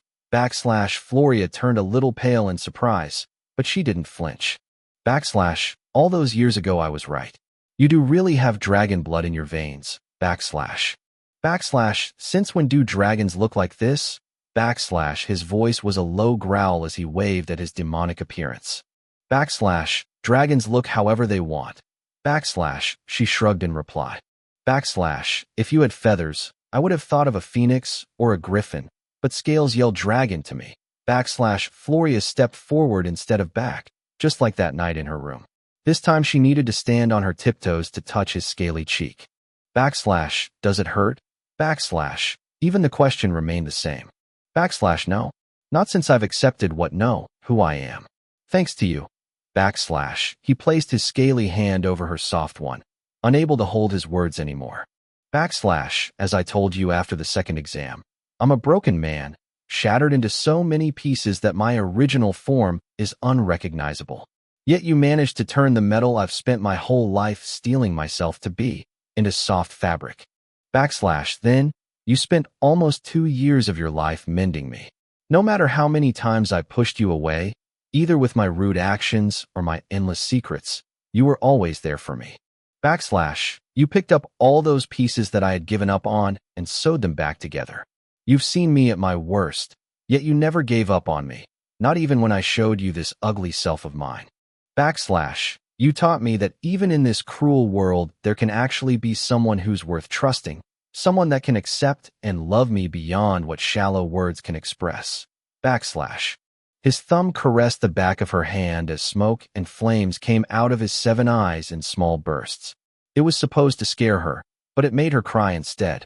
Unbeknownst even to Lith, his second life force had no blood nor tears. Only fire and shadows dwelled in his body.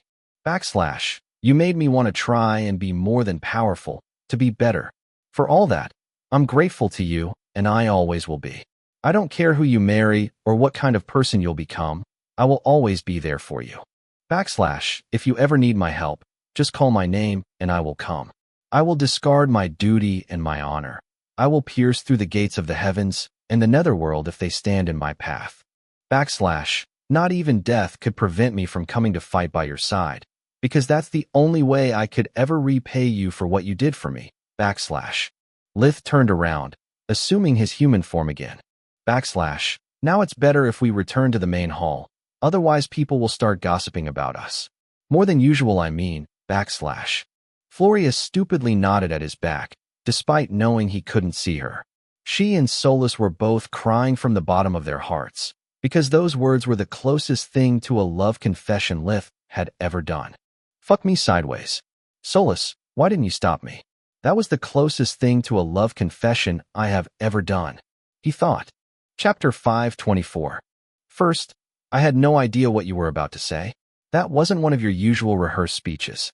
Second, even if I knew, I would have never stopped you. I've been trying for years to stop you from bottling up your feelings. Solus replied. I'm happy that you finally admitted how this cruel world is worth living for, yet your words hurt me deeply. I know that I have never held your hand nor hugged you when you're no. Our existence seemed hopeless, but I was always there for you. I have told you many times the same things that Floria, Tista, and now Camilla have said, yet you never listened. I'm part of you, but I'm not you. After all this time, and after all that we have gone through together, I should deserve your trust. I trust you, Solus. I always have. Lith tried to defend himself. No, you don't trust me. It's just that you can't hide anything from me. There's a big difference. After I lied to you, only once, to protect your life, you said terrible things to me.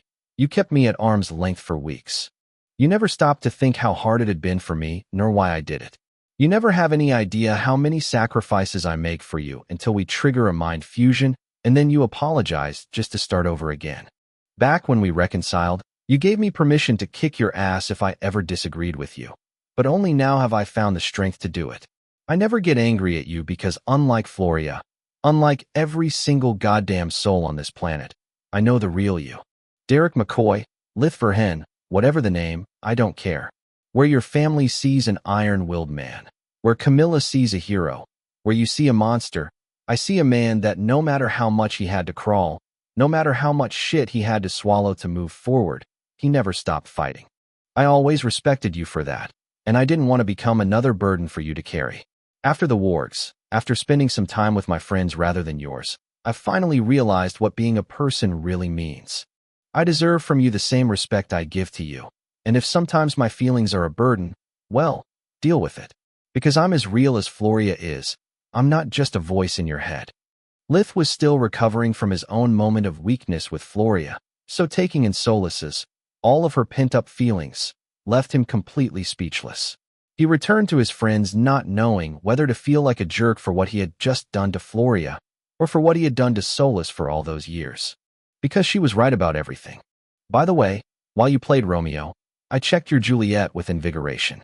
Her impurities are way closer to her mana core compared to the last time we checked, but she's still safe. You don't need to worry about her awakening any soon. You and I still have a bit of time to find a way to make her survive her awakening. Lith had been so engrossed by his emotions that he had completely forgotten about the issue with Floria's mana core. Yet, once again Solus had covered for him, because she cared. Thanks, Solus. I'll never say it enough. Thank you for being my only true friend. If Floria has been my tailor, sewing me back together, you are my mold. You kept me from losing myself over and over, and you still do. Solus telepathically nodded, accepting the compliment. She thought about sharing with him the news about her humanoid form, but in the end, she decided against it. It would be a low blow, a cry for attention now that he's still emotional. As I just said, I'm not Lith. I do things my way, the right way. I don't manipulate those I love to get what I want. She thought. As they returned to their friends, Lith heard several whispers. Even though he couldn't piece enough of them together to get the whole story, he got the gist of it. Luckily, Floria and he hadn't been gone for long, and Camilla had yet to give her reply. Lith and Journey had warned both his family and his girlfriend about the risks of the gala. Messing directly with Lith was suicidal, but they were much easier targets. In front of such an audience, losing their temper could seriously harm Lith, even if he wasn't there. Camilla and Alina were cut from the same cloth. They would have likely slapped Caroline into oblivion for his contemptuous words, yet aside from clenching their hands they smiled and didn't do anything. Since both the options he left me with put me in the wrong, I can only pick the third one. Remain silent and hope that Lith returns quickly. What's going on here? Lith asked Freya while taking Camilla's hand. Not only was she his friend, but Freya was also a lady of the family. No one could question her judgment without disrespecting the whole Erna's household. She told him everything, feeling a bit embarrassed for not having intervened. Quilla and she hadn't liked Camilla marking her territory since they were rooting for their sister. Let me get this straight. Lith stood straight as an arrow, so that he could look down on Calian while staring at him in the eyes. First, you treated my date as a servant, demanding apologies only based on your assumptions. Then, you belittled my work, my magic, in front of my entire family and the rest of the guests. Lastly, by questioning her upbringing, you also questioned my judgment. Not at all. You are oversimplifying things. Calian said with an aggrieved expression. I was simply trying to help your girlfriend and defend mine. Come on, you idiot. Challenge me, attack me or something. No one expects me to win, and the harder you beat me, the worse it will be for you. It'll prove you're nothing but a bloodthirsty barbarian. He thought. Am I? Lith shrugged. Floria, did Camilla insult you in any way? No. I asked her about her corsage, and she simply replied, "It's beautiful. By the way, calling it a trinket." She glared at Calian for a second before regaining her composure. So, no apology was required and you did belittle my work. Lith repeated while staring at him in contempt. I'm really sorry. Floria gave Camilla a bow first, and then Lith. She felt terrible since she was not only one of the hosts, but also Calian's date. No need to apologize, Floria. Lith picked her up by the shoulders and made her stand tall. You're one of my best friends. I could never get offended with you. Those words weighed more heavily than any reproach could, especially after the moment they had just shared in the side room. Floria felt stupid and miserable. She clenched the sides of her dress as her eyes turned watery from the rage and embarrassment, exactly like Lith had planned. Chapter 5:25. These are the moments when you really act like a monster. How could you do that to Floria? Solus felt bad for her. If I met him in the wilds, I would have killed him. If I were in the middle of the street, I would have challenged him. Here I could only take the sugar out of his venom to reveal the snake he is. A pretty face and pretty words mean nothing. Floria needs to learn her lesson, and a burned hand teaches best. Lith replied. The moment people noticed Floria's distress, all whispers disappeared. Quilla and Freya were glaring at Calian like they could murder him without a second thought, and so did their brothers, their relatives, and even the members of their staff. Calian's plan fell into shambles as the ancient noble households left his side the moment they understood who the Ernas were siding with. There was no point in backing a dead horse and no sense in beating it. Calian had managed to embarrass his date, his hosts, and his entire household in one fell swoop. It was a social blunder juicy enough to liven up the evening, but not enough to last more than one day. Unless, of course, things escalated. Floria, would you like to take a little stroll around the park? We could use some air. Calian had played his cards well by avoiding being rude and using Camilla's low social status to justify his words. It didn't go as well as I hoped, but everything is still fine. I only need to make sure that Floria isn't upset and blames the little wench for the mishap. He thought. You've taken the words right out of my mouth. She finally raised her eyes from the floor. A warm smile appeared on her face, yet her eyes were cold. We need to talk. Chuckles and whispers spread throughout the main hall as soon as the couple walked through the glass doors leading outside. Do you think she will kick him out? Camilla whispered to Litha's ear. That's unlikely. He was subtle, and I couldn't make a scene. The Ernas will lose a lot of face if she ends up without a date right off the bat. He replied while listening to the other guests betting about the possible outcomes. Calian being kicked out was given 101, just like their relationship lasting more than a week. She treated you like crap. Someone had to say something. Why are you mad at me? Calian said after all of his attempts at sweet talk were met with Floria's cold shoulder. If I thought she did, I would have put her in her place myself. You didn't do it to defend me. You did it to embarrass Lith. Or do you think I'm that stupid? Scratch that. I am that stupid. Otherwise I would have never dated you. She was walking double time, clenching and releasing her hands to suppress her most violent urges. How can you say that? I'm not completely at fault here. You could have told me you wanted to speak with him privately. You took me by surprise, asking your ex to talk. What was I supposed to do? Cowlion tried to shift the blame again, hoping a bit of guilt would make his reasons more believable. Are you saying that I am supposed to ask for your permission before talking to a friend? His move resulted in throwing jet fuel on the flames of her outrage. No, to answer your other question, you could have taken it out on Lith, like she did with me. Or, if you were that insecure about us, you could have asked me to talk about it in private before embarrassing me in front of the entire Verhin family. You took it out on the most vulnerable link of the chain, instead. It seems deliberate, if not planned to me. How can you say that? He managed to sound aggrieved, even though only his pride was hurt, because she seemed to see through his scheme too easily. How could you do that if you ever cared even one bit about me? Floria rebuked. We're done. You can remain for the gala, but I don't want to see you ever again. Cowlion tried to object, before Floria's right hand closed on his throat, lifting him off from the ground, and reminding him that she was even stronger than she looked. That's not up to debate. You can either say yes and act like a true gentleman for the rest of the evening, or get escorted out of my house. Your choice. Cowlion nodded like a parrot, his lungs screaming for air. This is not over, you bitch.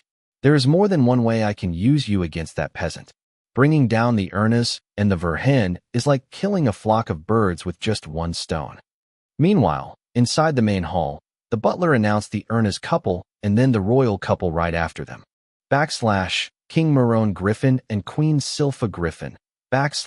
Despite the cosmetic magic treatment, the royals couldn't compare with the Urnas. Despite her character, Journey had an oval face with delicate features and big eyes, whereas the queen had sharp features and a square jaw. After both of them had their impurities removed, the best comparison that could be drawn between them was that they respectively looked like a newlywed maiden and a drill sergeant. I'm so sorry, dear. Journey said to both Camilla and Lith. I didn't expect Floria to take you away. You handled things well, Camilla. There's no need to apologize, Lady Ernest. I should have been more careful. Camilla was embarrassed by all the attention from the lords of the house. Too many eyes were staring at her in envy. No matter how careful you were, he would have struck at the first opportunity. It's not your fault. I apologize on behalf of my daughters.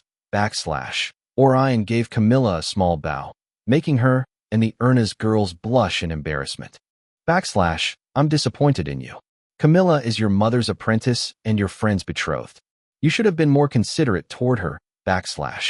At those words, Lith, his relatives, and Journey almost choked on their wine. We're not betrothed. Camilla managed to say with a squeaky voice. You're not? Orion looked flabbergasted. I mean, he crafted the camellia for you, which is the most romantic forge-mastered piece I've ever seen. He even made you a tiara like those Alina and his sisters are wearing. I thought you were already part of the Verhin family. I'm a one-trick pony, okay? Lith was beet red in embarrassment. Circlets are the most elaborate pieces I can make. I'm a forge master, not a goldsmith. I practiced hard to make Journey's present, and I thought it would be a waste to only use that knowledge to create a single piece. But you made camellias for the rest of your family too. Orion objected. How many times do you want me to say that I'm a one-trick pony? There's no hidden meaning behind them. They are not some kind of family trademark. What's a camellia? Queen Silpha asked. After finishing her rounds among the most important nobles, she had gotten curious about the fuss between the Urnas and the Verhin.